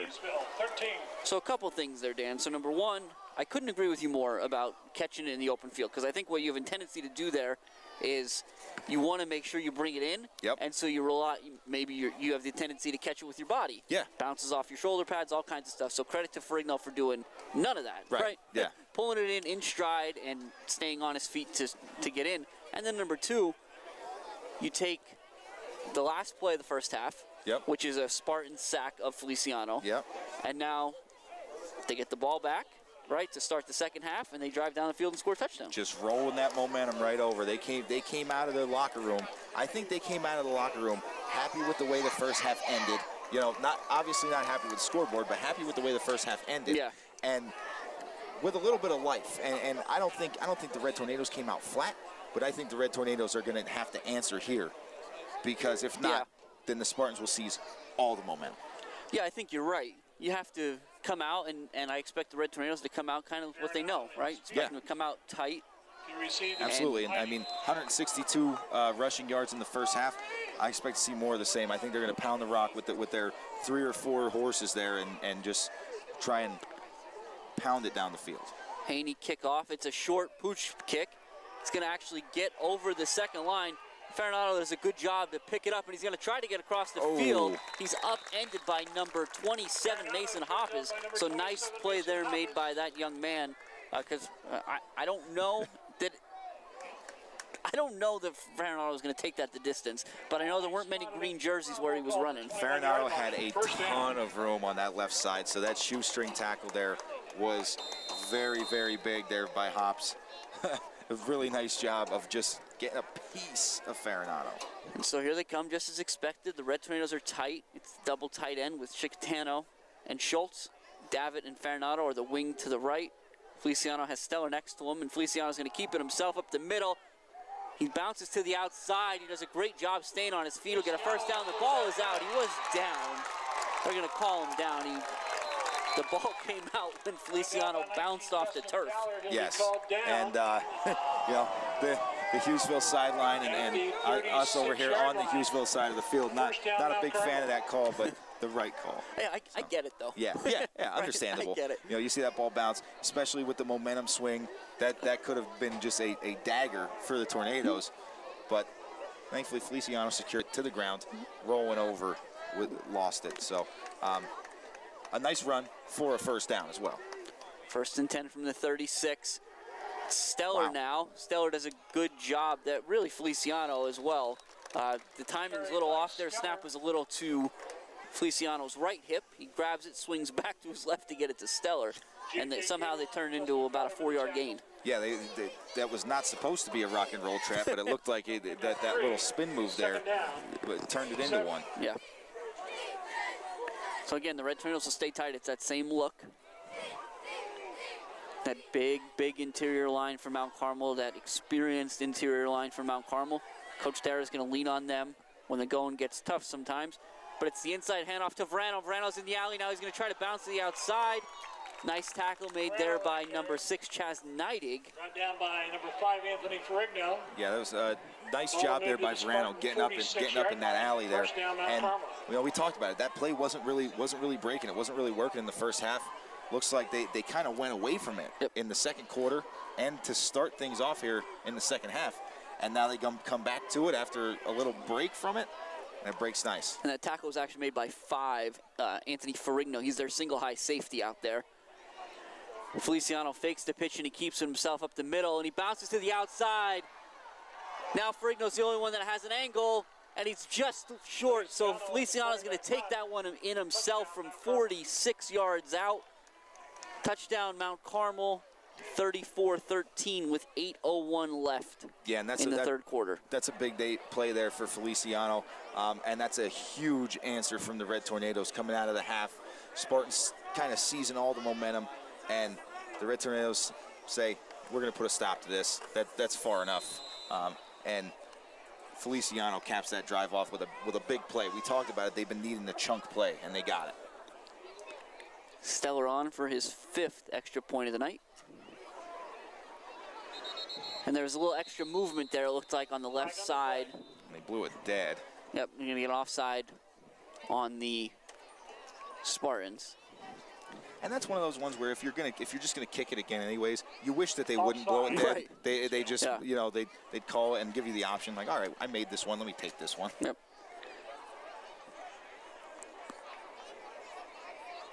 Okay. 2. Let's go for 2. Yep. So Red Tornadoes will try to pick up a second one here. They're gonna let Stellar. And I'll tell you right now, you're not gonna convince me that Stellar didn't convince Coach Dara to go for 2 there. As soon as the flag was thrown, he had the 2 held up. He's lined up here. We've seen this 100 times over the last couple of years. He's lined up in the gun. He's going to take the snap. It's a low snap. He does a good job picking it back up. And he tried to throw it there. So that was an interesting play there. So it's the low snap. Yeah, so they're not going to pick it up. It's the low snap. Stellar tries to get a pass off almost after he ran into the back of his own offensive lineman. Yeah. But they had already kind of blown the play dead at that point. So it'll be a failed PAT, and it'll stay 34-13 Red Tornadoes. And Jim, I think too that I may be wrong, so somebody's going to have to check me if I am wrong. Let us know in the comments here, and I can go back through and check at some point. I think at the high school level, it's just a failed conversion, and I don't think that you can, like, if he were to throw an interception, I think the play is dead. I think it's just a pick 2, so to speak. Yeah, I think it's just a failed conversion, and you don't get to do a return. So I think that was why the play was blown dead at that point. But again, I may be wrong. So if there's plenty of people out there that have more knowledge of the game than I do. As much as I don't like to admit it, there are. So we'll if I am wrong, somebody correct me. Stellar's going to kick off again. The Red Tornadoes just scored their 5th touchdown of the night, 5th different player. So spreading the wealth to the guys in the white jerseys. It's going to bounce in front of Knight, but it takes a Sunday hop, as we call those on a ball field. But a great play there made by number 2, Maddox Reed, who really broke down and was able to stop Knight before he could get started at the 19-yard line. And that's so difficult against a guy that's as shifty as Knight is for Reed to come down there, dodge a blocker at full speed, and then break down and tackle a guy who is not very easily tackled. Right. First down. Looks like we got a Spartan down. Hopefully just a cramp. We'll see what happens as we go forward. Again, it's a good chance to remind everybody that tonight's broadcast is brought to you by Community Pharmacy in Mount Carmel. 34-13 Red Tornado, 7:55 left on a beautiful September night, Dan. It's September now. Don't forget that. It is, Jim, and it's it's Labor Day weekend, so I'm sure everyone's going to enjoy the long weekend this weekend, and you're right. It's a beautiful night. I was expecting it to be warm. I even brought a jacket along with me tonight, so was not expecting that. Yeah, it's a nice little turnaround. It's been an interesting week in northeastern Pennsylvania from a weather standpoint. Obviously, we're all hit with the remnants of Hurricane Ida, so hopefully wherever you are, you've recovered from that. Yeah, for sure, yeah. We definitely, I know there's a lot of people that dealt with probably a lot worse. There were people that had lost power in the area. Yeah. We also had some water in the basement, a little bit of flooding in the yard. So, hopefully nobody had any sort of major damage happen. Right, the other thing to think about on a night like tonight, right, so we're watching Big Red. The football team is always a blast. Cheerleaders, Big Red Band, everybody's terrific. But don't forget about the Education Foundation either. And as number Josh Applegate. 71, Josh Applegate will get up and he'll get off the field, so that's always good news there. Yeah, the Education Foundation, that exists to provide a means for alumni, parents, and friends to unite in their efforts to support and strengthen the Mount Carmel Area School District through gifts, trusts, and bequests. If you choose to donate, you can designate a gift for use in a specific area such as educational initiatives, supplies, TV studio, band, library, tennis courts, athletics in general, just in general athletics, or for a specific sport. You can also give that to honor or memorialize a loved one or team. And to do that, you can go to the Mount Carmel Area School District website, which is www.mca.k12.pa.us. First and 10 Spartans at the 19. I formation. And a handoff tonight off the left side, and there's so many white jerseys there. It'll be David will eventually ride them down, but Chicatano and Farinata were there to start. Yeah, real quick, too. It looked like Knight had some running room, and then it was gone immediately. And you'll see something to keep an eye on here while Applegate gets tended to. Applegate's the center.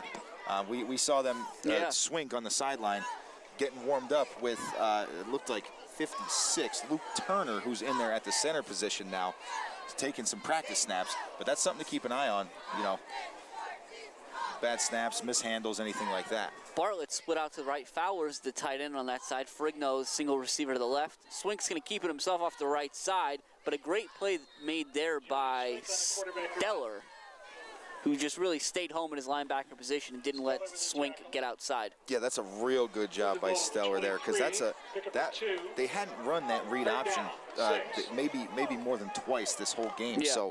So being ready for that and staying home is so difficult. You want to be the guy, you want to get there for your tackles, but again, just doing your job, making your reads and stuff like that. Stellar does a nice job at that linebacker spot, and that's that veteran experience from playing there. 3rd and 6 now for the Spartans. They'll go twins right this time.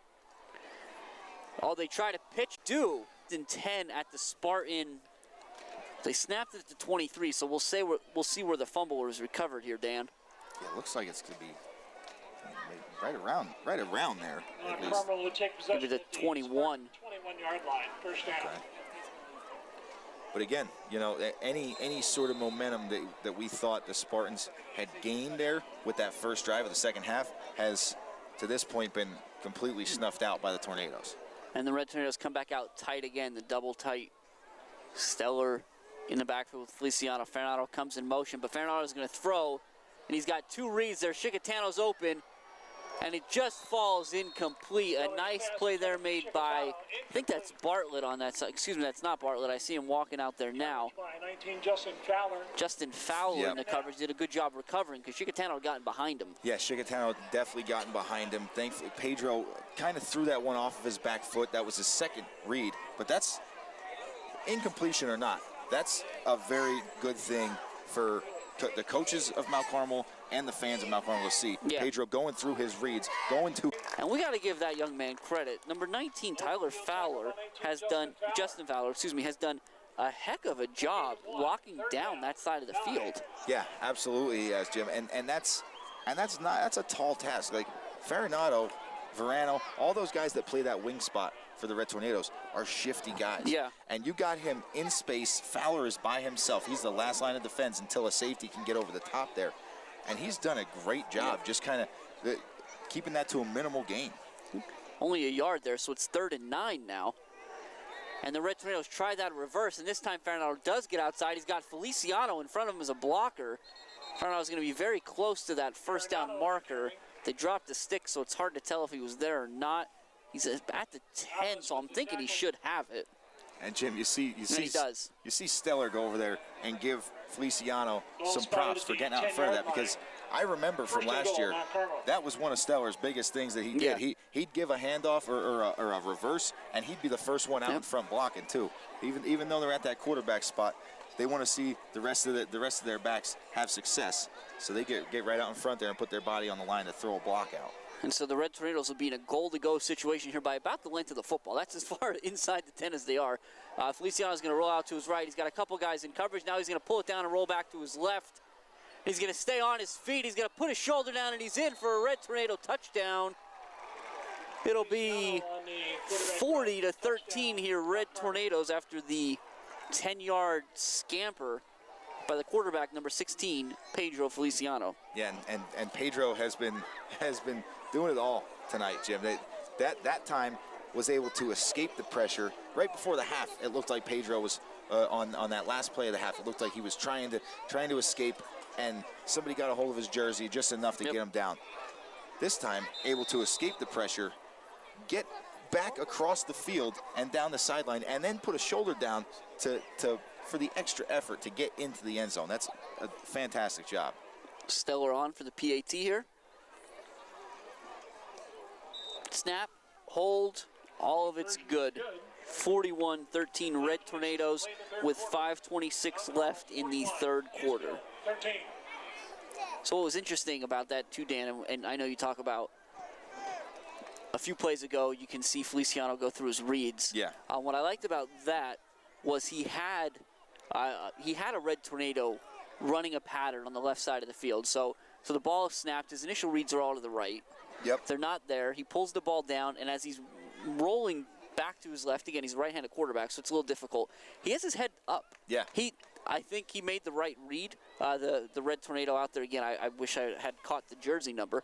He wasn't open, right? Yeah. He was in a pattern, but he wasn't open. So Feliciano keeps it himself and breaks for the pylon. But just keeping his head up and, not making that split-second decision like, okay, my first read's not there, now I've got to take off. Yeah, you are right, though. He definitely didn't tuck it right away. Right. He kind of kept that ball, which, you get a little nervous watching it, but he had it secured. He was running with it loose so that if that receiver did come open, he was able to fling it out there. But you're right. I think he made the right read.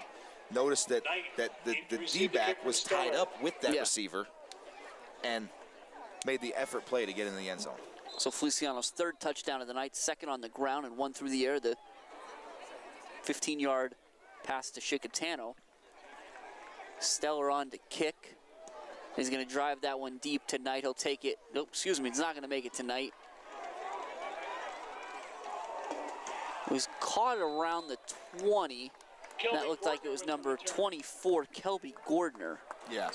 So does a nice job getting upfield out to the 35, and that's where the Spartans will start. Yeah, it's a good return. And Jim, at this point for the Spartans, you got to get some points here on this drive. Yeah. You've got to get points, or you've at least got to put together a sustainable drive. You need to eat up some clock here and kind of just keep your offense out there on the field. That defense needs a break. So we'll see they go twins to the right. The tight end is to the left. And it's a shotgun with Gable to Swink's left and Knight to his right. He's going to take the snap. He's going to roll to his right. Chickatano's out there giving chase. Swink's just going to float it out there. Now here we got another situation. So it looks like it was intercepted by the Red Tornadoes, but I don't know. I'm not sure what the early flag was again. Oh, looks like they're marking Swink out of bounds. So, and that's, Chickatano's given chase. And again, we talked about it. Chickatano is 6'4", 260 pounds. That is a big boy running you down. Yeah. Swink's trying to hold on to the last possible second before he releases that ball. And it looks like in that case, he just flew a little too close to the sun and towed that line. Yeah. Yeah, I was going to say, it seemed like, an early whistle, but that one warranted with Swink stepping out of bounds. But again, Chickatano just continuing to get after that quarterback. So wind up being a 7-yard loss. Twins right for the Spartans. They're going to hand it to Knight off the left side. And this is where it gets tricky. So again, you see Kier in there, Schultz is in there, Stellar at the bottom of the pile. So another nice play, but Dan, it gets tricky because you see the way the Spartans are moving the ball when they go through that particular play, and you think if it's not, a multiple score game, it would be interesting to see them go with that offense. Yeah, it would, because it seems like when they tighten things up and they run the ball with Knight, they have some success. Yeah. There've been a couple plays that have popped. Same formation from the Spartans. And it'll be Knight. They'll hand it to him. And nothing again. Schultz does a nice job there from his defensive end position of crashing down. But again, it's he and Kier in on the tackle. Yeah, and that's a great job by the Tornadoes defense, just flowing the ball, really flowing well. It doesn't matter where the ball's going. It seems like there's 5-6 white jerseys there initially, followed by everybody else. When I played, Coach Gary Hawanik was our defensive coach. He always would say, get in that picture frame. Him and Coach Carmel would say, get in that picture frame. So when we watch film, we want to see 11 white jerseys in that frame, somebody near the ball. So looks like the Tornadoes tonight are doing a really good job of getting in that picture frame. Wagner on to punt. Nice low line drive in the direction of Spears. Will pick it up on the hop.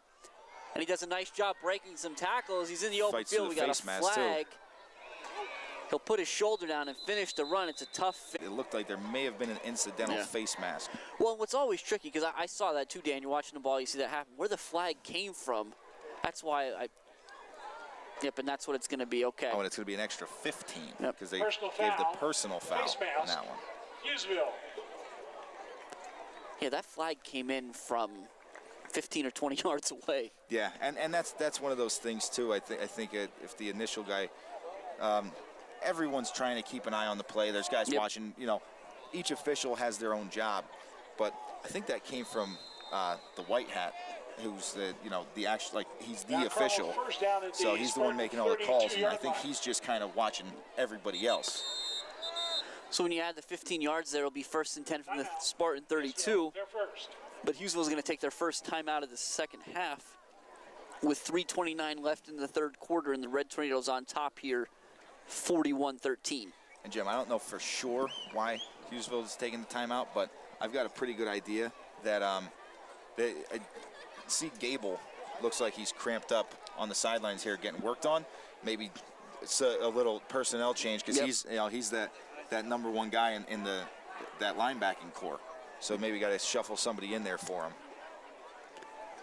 Yeah, and just to go back, Dan, to the face mask, I think the other thing there where it gets pretty obvious, and it just depends on who calls it, is, again, while there's no ill intent there, it's just when you're running that hard and a defender gets a hold of it, you could kind of see Spears' head jerk a little bit. Yeah. Even if it's not an intentional yank, right. It looks like it. And now it looked like there was a little extracurricular on the sideline too that may have added to that extra 10 yards. Well, Spears is going to take the snap now. He's going to hand it to Stellar, who'll get across the 30. Stellar with the carry. Put him at the 29. It'll be a gain of about 4.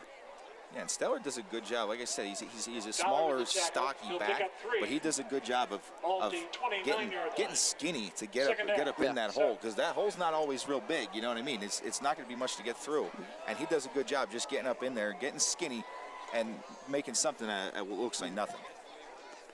Yagodinsky in there as well, and this time it's Zarski weaving his way in and out. Tough run across the 20, so he'll get the Red Tornado first down. Yeah, real tough run there by Zarski, doing a good job fighting through. 43 And he's a almost polar opposite of Stellar. You know, he's more of a speed guy at that tailback spot, but runs just as tough. Yeah, absolutely. All these backs, no matter if they're big, small, speedsters, power guys, they all like to bruise. They all put their shoulder down. They don't shy away from contact, and they're always falling forward when they're getting tackled.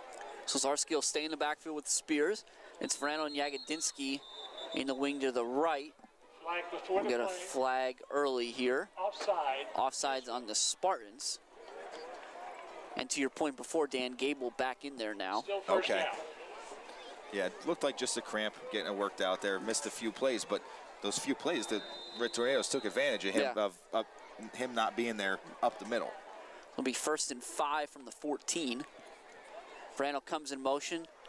Spears will keep it himself this time. He tries to bounce to the outside. A lot of green jerseys there staying home. Fowler again, making Spears kind of make a decision. Pick up 4, 2nd and 1. Yeah, it's another, really good job there by Spears, and it's just, it seems like no matter who you put in at these positions, they have success. And we talk about it week in and week out. Everybody thinks, oh, you defend this offense, you put 9 guys in the box, or all 11 guys in the box, and you shut them down. But they still find ways to beat you. Now we see the shift again, where the tight ends will bounce to the outside. Spears is going to throw it. It's a quick hitter to Schultz. Schultz is going to try to muscle his way in, and he won't make it. Nice play out there made by 27 Hoppes to keep Schultz out of the end zone, but it won't be enough to keep him from a first down, so it'll be 1st and goal, Mount Carmel at the 3. And that's a good job by Spears, taking that snap and getting it out of his hands very quick. Yep. And giving Schultz a chance in open field to kind of make a move. That's always what you want to do. You want to get your skill guys the ball in space and let them make something happen. And credit to Hoppes for making the tackle.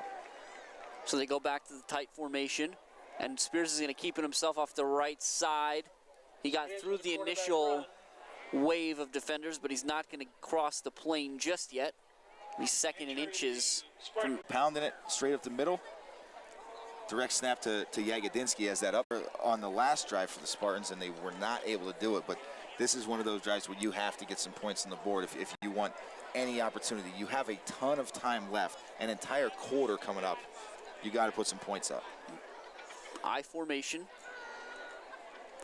It's going to be a quick handoff to Gable, and the Red Tornadoes are ready for that one. Excuse me, it's Ferrigno from that position that time. Okay.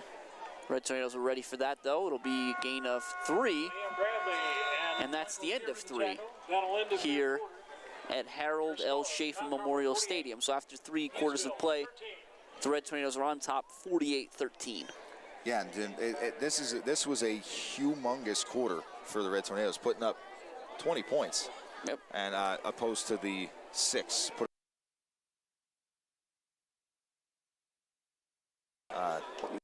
Spartans. So it's been big, kind of widening that gap for the Red Tornadoes. And when you gave the stats at half, I think the Red Tornadoes had 162 rushing yards. Yes. And again, they had 28 points. Yeah.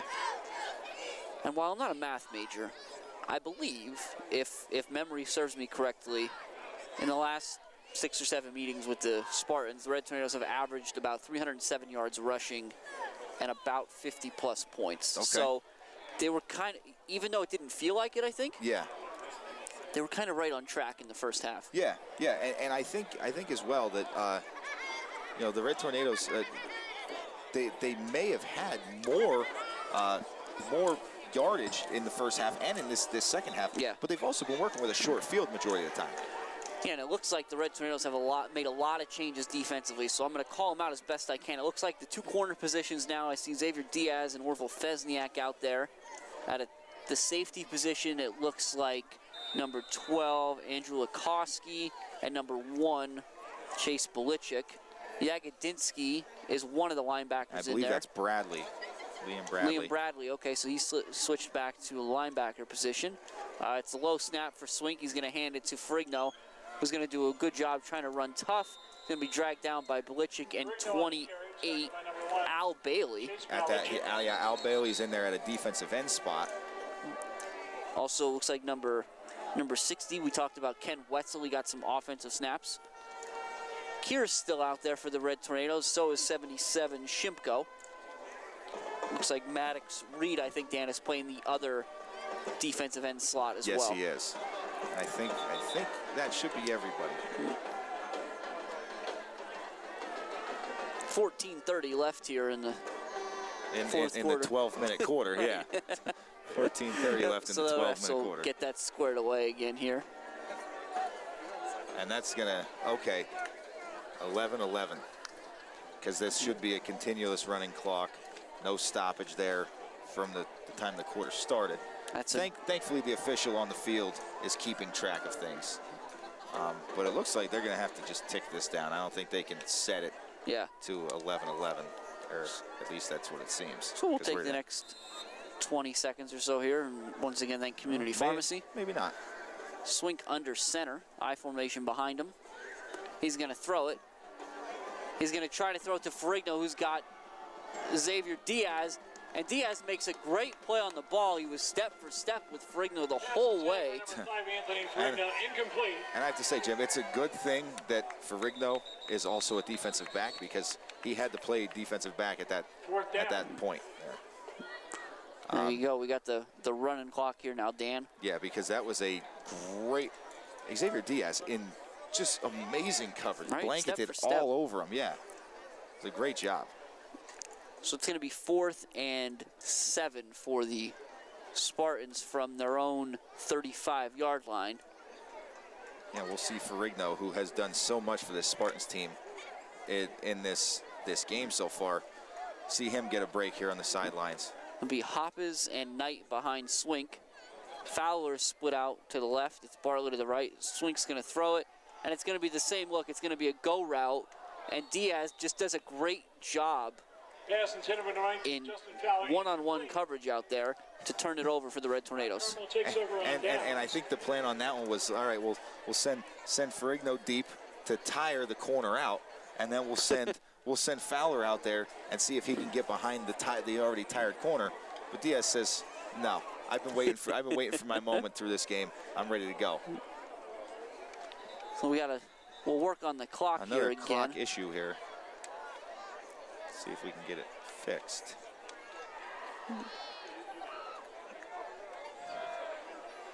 So we'll try to get this to wind. Sir, the clock will not reset.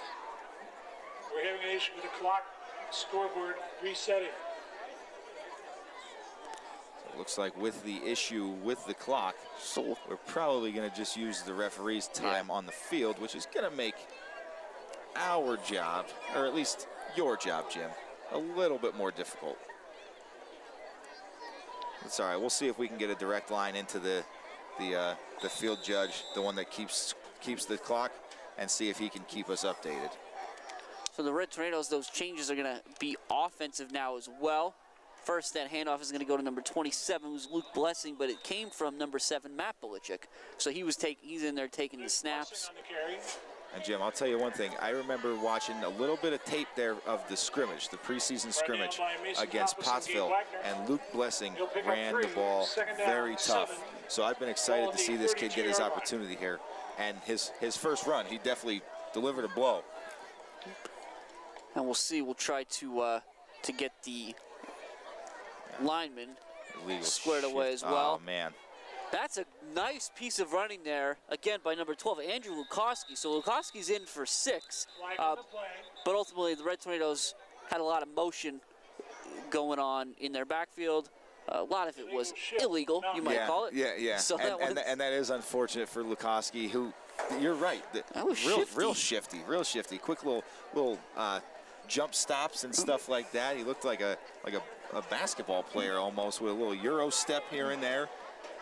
So it looks like I see for the Red Tornadoes, number 54, Caden Hine is out there. 57. Oh boy. We're going to have to get a jersey on 57. 72, Maddox Lamas is out there as well. Blessing goes in motion. Blitchick's going to take the snap and keep it himself. We'll get back to the original line of scrimmage. It's going to bring up 3rd and 10. On the quarterback run. 60, Wetzel heading back out there. Yep. Gabe Wagner with the tackle. He'll pick up 2. Number 70, Michael Langton. 3rd and 10 Sub from the out there 35. from Wetzel. We talked about Caden Hine. Again, Yagodinsky's out there. Blessing. Trying to make sure we get everybody here, Dan. Yeah. 3rd and 10 for the Red Tornadoes. We approach 9 minutes left in this one. It'll be the inside handoff to Lukowski, and again, he stays on his feet initially before he's dragged down by Fowler. Number 12, Andrew Lukowski. And we talked about Kier. That's another one. I want to see the box score when this is over, how many tackles Fowler has. Yeah, because Fowler has, I mean, he's been around the ball a lot this game. You see the Spartans still rocking with their ones there. It looks like they're subbing Gable out right now. Yep. 56, Luke Turner heading in there. The Red Tornadoes are going to go for it here. 4th and 11 again. It's that in-between range here. Right. It's a tough one. Plus, when you start making these changes, special teams always get tricky as well. It'll be a snap. Blitchick's going to take it. He's going to roll out to his right. He's trying to throw it. They had a little bit of a... It looked like Bailey in the flat there, but it'll fall incomplete and be 1st and 10 going the other way. Yeah. Yeah, so, but again, not a bad drive there for Mount Carmel. They moved the ball a little bit here and there, and unfortunately a penalty brought back a fantastic run by Lukowski, but a lot of promise on that team in there. Absolutely. So we'll see, looks like the same squad as the last drive for the Red Tornadoes. Save maybe one. It looks like number 9, Hunter Boblik, is out there. I don't think he was out there before. Yeah, I think at he a took over linebacker for spot. Bradley. Yeah, Bradley's usually running that defensive end spot. Looks like Coach Dara wants to get him a little break too. So Swink, he's got Hoppes and Knight behind him. Bartlett to the right. Fowler to the left. Now Swink's going to throw it, and he's going to have a chance to sling it under some pressure. And Fowler's going to go up and he's going to catch the ball, but he stay in bounds. Looks like he did. And that's such an unfortunate play there by Diaz. A great job by Fowler. All credit to Swink making a good throw and Fowler making a great catch. But that's tough for Diaz. Diaz had a good read on it. It looked like he slipped when he planted to go up and make a play on the ball. And unfortunately, Fowler was able to go over top of him and bring that one in. Yeah, we don't have height and weight on a lot of the Spartans, but Fowler's a big kid. Like, he's tall. Yeah. And Diaz is not a very big kid. No, he's only a sophomore at this point, right? 5'9", 160. So he's not done growing yet, but you can see when you look that there's, I don't know, maybe a helmet difference between Fowler and Diaz, and they're going to go into the air again. Swink is rolling. Now he's going to run. He tucked it in. He's going to try to get upfield. The Red Tornadoes. Swink on a quarterback run.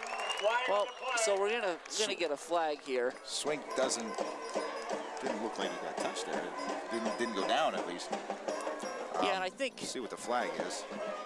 So where some of this starts to get tricky is there's a lot of different things going on here. Again, the Red Tornadoes have made wholesale changes on their side, and the Spartans have not. Yeah. And so on the previous play, the Red Tornadoes had a shot at Swink. Yeah. In the backfield, and I think there may have been some words exchanged. That kind of just continued here. Moves the ball to the 13-yard line. But we're under 6.5 to play now, 6:29. Red Tornadoes on top, 48-13 here in Hughesville. Yeah. 7 touchdowns for the Red Tornadoes by 6 different players. So certainly the offense has been on full display tonight. Swink looking to throw it. He's going to kind of just hop it over to Knight.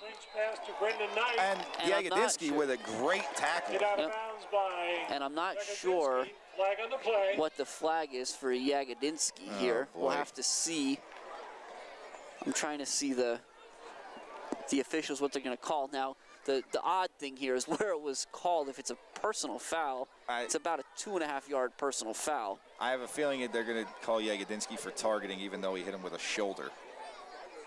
Yep, that's what it's going to be. Now, this is where it gets interesting because I don't know exactly how all that plays out here. I mean, usually it's a tough call in the middle of the field there, but I thought he had a pretty good look at it. And it looked pretty clean from up here. First and goal to 5. So that's a good hit by Yagodinsky, in my opinion. And Swink is going to hand it to Knight, and Knight's going to get upended there by Yagodinsky. Yagodinsky says, I can't hit you high, so I'll go very low. So it's going to be second down now from the 4. Gable's going to head back in there. Again, Gable, the 7A All-State selection transfer. Yeah, they'll put him in there for that fullback spot from the 4-yard line. I'm sure they're going to try and Try and pound this rock in. Like you said, when we saw these the scrimmage here, when the Red Tornadoes had their twos and their younger guys out there like they do right now, they afforded themselves pretty well, and they'll give it to Gable, and Gable's going to get in. J.J. Gable, Spartan touchdown! So with the clock running here, under 5 minutes due to the 35-point deficit, Gable does get one in. That'll be his second score of the season. Last week it was defensive. That was the only points the Spartans were able to put up last week. So he's certainly doing his part. Yeah. Credit to that young man for sure. Yeah. And they'll bring Haney on for the extra point here. Yeah, and I would not be surprised to see Coach Dara bring out Feliciano and Stellar and David for this ensuing drive to get back to that running clock. Get back to that 35-point lead in that running clock. But we will see. We shall see. Good kick there by Haney. He seems like he's a pretty good kicker. I think the only extra point that was missed earlier looked like he slipped, if I recall correctly. Yeah, that's right. That was on the second score there. So he does a nice job. But we'll see what happens here. Again, it looks like I'm trying to get a look at the Red Tornado sideline to see if anybody has had it up again. I don't think so. 4:59 left, 48-20 here in Hughesville. Red Tornadoes on top. Yeah, we'll see. Now this again, you said this is where things kind of get a little tricky here with the return teams, squads right. and stuff, special teams. Yeah. Because I mean, normally you have some of these extra guys in there on special teams. So you want to get them a break. You want to leave them in there. Right. I see Farinato still standing on the sideline. I'm not sure about Spears is also standing on the sideline. So we're going to see two different returners at least. Let's see who they're going to put back. Is that? Well, we'll see who goes all the way back. So number one, it's 12 Lukoski. And looks like Diaz as well. Diaz is going to go with him, right? That second line is going to be, who's number 19 here? Urban Avich, Blessing, Lukoski, and I'm trying to see who's on the far side, Dan. I don't know if you can, is that 18? Yes, that looks like, Lukoski looks like 18. Looks like Zarski. Or no, 48. Yep. So that's Tate Adams. So Haney will approach here, and we'll see. Ben Miller there on the front line as well, 29. And they're going to try it. What a great job there. We'll see who that, I'll try to get a jersey number there. That was 31. Braden Brinkash does a terrific job of just covering up that attempted onside here. Yeah, that's an awesome job now. So that's a... And it looks like we're going to get some changes here from the Hughesville side. As I say, that's an odd time to see that that onside kick used, but I guess try to catch him off guard maybe. Knight and Swink are going to come to the sideline.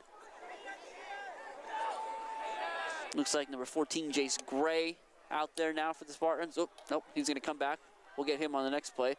The Red Tornadoes mean business. This little missed time there, a little issue with the timing there. Yeah, good job by Luke Blessing being heads up and getting that ball after it was lost. Justin Fowler. There we go. Jace Gray will head out there now. Looks like number 11, Tyler Fowler, he'll get out there for the Spartans. I see 31. Well, Wagner's been out there, excuse me. Yeah. And the Spartans, they have a lot of the same problems Mount Carmel does, where the numbers maybe aren't as high as, your overall participation numbers maybe aren't as high as you'd like them to be. Right. Meanwhile, Lukoski takes the handoff and he gets upfield across the 50.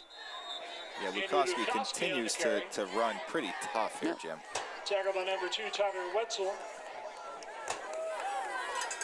Tackled by Wetzel, so he's out there for the first time tonight. Spartans. I'm not sure what the... Third down, 7. I don't know if we have issues with the clock again. It looks like the clock is stopped. Yes, it is. Oh no, we're under the 35 points, so now they have to stop it and wind it. No, I understand that part, but it was tackled in the middle of the field. false start. Yeah, Offense. for yeah, not that- a first down. That was why I was a little confused there. That makes sense. That's right. Moves the ball to the I caught 45. myself thinking it was still the 35 points and then correcting myself. Number 13, Casey Mook, runs on for the Spartans. Number 43, John Finnegan, is on the far side. It's going to be third and about 12 for Mount Carmel from the 46-yard line. Blitchick takes the snap and he tries to get upfield. Nice tackle there made by 31, Gabe Wagner. Yeah, that was a nice play there by Wagner. But you're partial to anybody wearing number 31. As always. Timeout. Hughesville. Their second. Coach Rainey going to call a timeout here. It's going to be 4th and 10. And again, I think where this starts to get tricky is, we keep saying it, at this point you wonder, let's get our punt team, our punt formation ready, our punt return with our twos out there. Yeah, I'm not sure what exactly they got going on. It looks like they got, and this is one of those situations as well where, you see, normally it's Coach Rainey heading out there into the huddle. They got one of the assistant coaches heading out there. I'm assuming probably the JV coach, Yep. the guy that's used to working with these guys. You know what I mean? He's used to running the second team. Yep. And that's happening on both sides. You know, everybody's getting a little bit of extra experience tonight. So the Red Tornadoes will go for it again. You're not going to bring Stellar back out. You're not even going to bring Yagodinsky back out at this point. So you hand it off to Lukoski, I think that was again. The ball came out.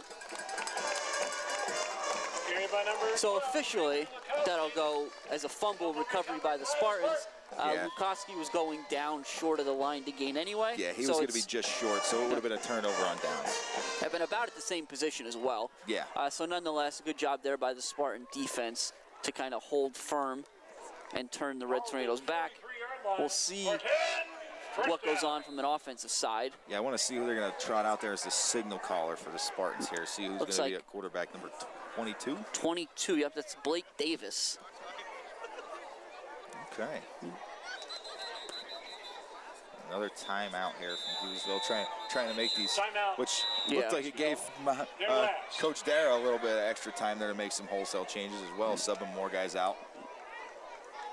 Yes, we'll try to get jerseys the best we can, give these young men as much credit as possible for being out there. Yeah, at least on the Tornado side, I saw 13 and 19. 13 is Daniel Velasquez, 19 Urban Avish, who we saw on the kick return as well.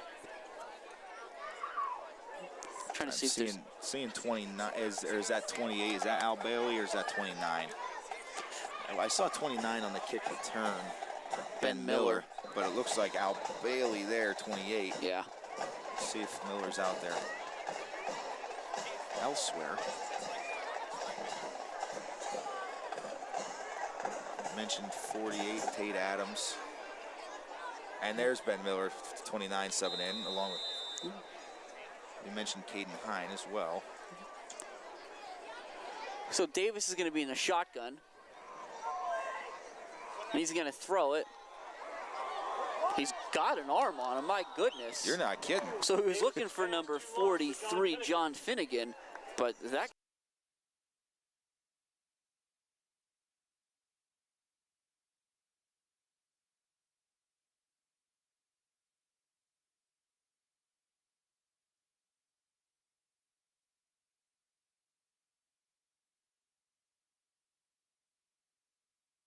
right there in his face, and he's still let go. A nice ball. So Davis in the backfield by himself, 3 receivers to the right. And he's just gonna sling it, and I love it. Tate Adams was the closest one to that, and the Same complete. Lieutenant. ball fell behind him as well. And with how quickly he got that ball out, he still ended up taking a hit from Al Bailey. So that's the ball game. that's how quickly Al Bailey was getting into the The final backfield. score. Mount Carmel And 48. due largely in part to the clock issues, we were not aware that wound up being the last snap of the ball game. Yeah, wow. So, anticlimactically, perhaps, the Red Tornadoes capped this one out 48-20 here in Hughesville. Yeah, and it's a very good bounce back game for the Red Tornadoes after a tough game against, you know, the #1 team in AAA in the state last week, taking a loss. But really, putting the Spartans to the test last week, the North Schuylkill Spartans, came in and after maybe a little bit of a rocky start, definitely answered the bell this week around and kind of took the Hughesville Spartans to task this week. Yeah, and I think if we'll just go back through here, Dan, we'll just run through kind of the scoring for tonight. The Red Tornadoes opened it up a 22-yard run by Verano, who's 7-0. Then the Spartans answered right away on the ensuing kickoff. Brandon Knight took it 95 yards to knot us up at 7. Yep. Then the Red Tornadoes go on a little bit of a run. Feliciano to Chicatana for 15 yards. Davitt has a 5-yard run. Stellar has a 4-yard run, and Stellar converts the PAT on all those to make it 28-7 at the half. The Spartans start the second half with a 58-yard pitch and catch from Swink to Ferrigno to make it 28-13. And then the Red Tornadoes score in bunches again. Feliciano to 46-yard run, a 10-yard run, and then Spears has the 1-yard run to make it 48 and end the scoring for Mount Carmel. Wow. And Gable will get the 2-yard rush there at the end. Jim, that was a lot of scoring. A lot of scoring. It was. Happened this game. It was, and it's exciting, right? And I'm looking here, Dan. I'm not sure. I see our good friend Jose making his way across the field, so I'm not so sure that we're going to get any stats tonight here. But I think it's a good win for Mount Carmel. It's exactly what the doctor ordered. Yeah. Looked good throwing. Looked good putting the ball in the air. Yep. Feliciano looked really good putting the ball in the air. Even on his incompletions, like I said, we saw some real good stuff. Him working through his progressions. Him doing a good job keeping his ball downfield, or keeping his eyes downfield while on the run. So in just his second game as the full-time starter, he's made leaps and bounds already. Yeah. And he's still taking people to task running the ball too. I mean, he's still one of the premier rushers on this team. And everyone that carried the ball tonight did a great job carrying the ball. Yeah, and so I think one of the things we started doing, Dan, we started doing this last season or the one before even, is start talking about players of the game. I think for Mount Carmel, it's probably Feliciano again. Yeah, I think so. And on the other side, I think I'm happy. I'd honestly give it to Fowler. Yeah. Fowler, I mean, offensively made a couple nice plays, and defensively did a really good job just being around the football all the time. I mean, it seemed like he was in on the majority of their tackles. So then the question becomes where to go from here. Right, well, the Red Tornadoes are going to be at Shikellamy next week, while the Spartans are going to be at Wellsboro. But perhaps more importantly, at least more immediate, I should say, is where are we going to go, and that's home. Yes. So we're going to go ahead and wrap this up. We're going to get out of here. We're going to sign off from Harold L. Schaefer Memorial Stadium in Hughesville. Yep. I'm Jimmy Lesko. And I'm Dan Lesko. And for Jose Gonzalo, we're signing off, and we will see you in Shikellamy.